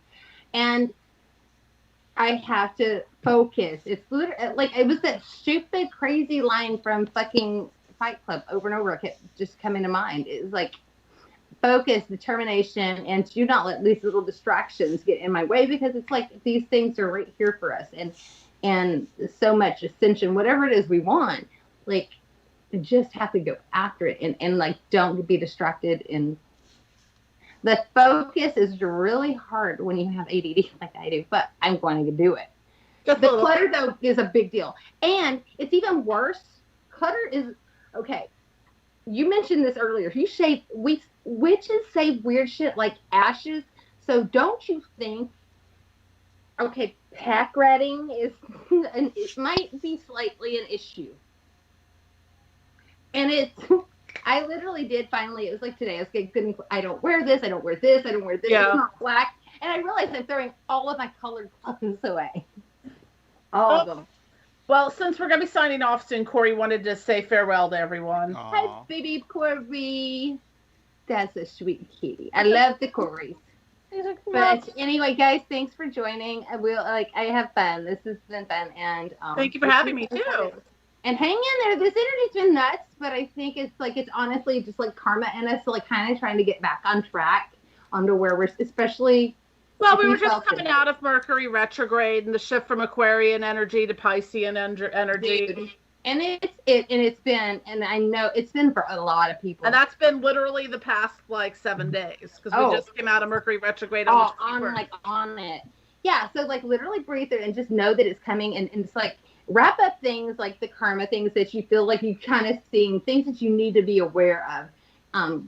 Clutter would be it literal or just space clutter, mind clutter, people. If people need to be removed out of your life, get fucking rid of them too. So there. Hey, he is so fucking cute. He's distracting. You're not clutter though. He's not clutter. But yeah, that's it. And you want to tell everybody where they can find you and all your goodies? Yeah, my YouTube channel is just under my name, Jennifer Vatsa, and my Website is belladonnasbotanicals.com, and there's links to all my social media stuff there. Links are in the description. Okay. Awesome. See, he's on it. He's amazing. So, and then also Unexplained, you want to go ahead and like throw your spill up there. Oh yeah, so if you're interested in the paranormal, supernatural, or just want to have a good time with some silly content, come on over to Unexplained Possibilities, and don't forget to follow us on Facebook, Twitter, Reddit, and Instagram, and all those tags are Unexplained Possibilities. He's done that a time or two. He's good. But guys, you have a wonderful one, and you know what? Hail the Infernal. Bye. Bye, y'all. I'll give you a call on the Facebook.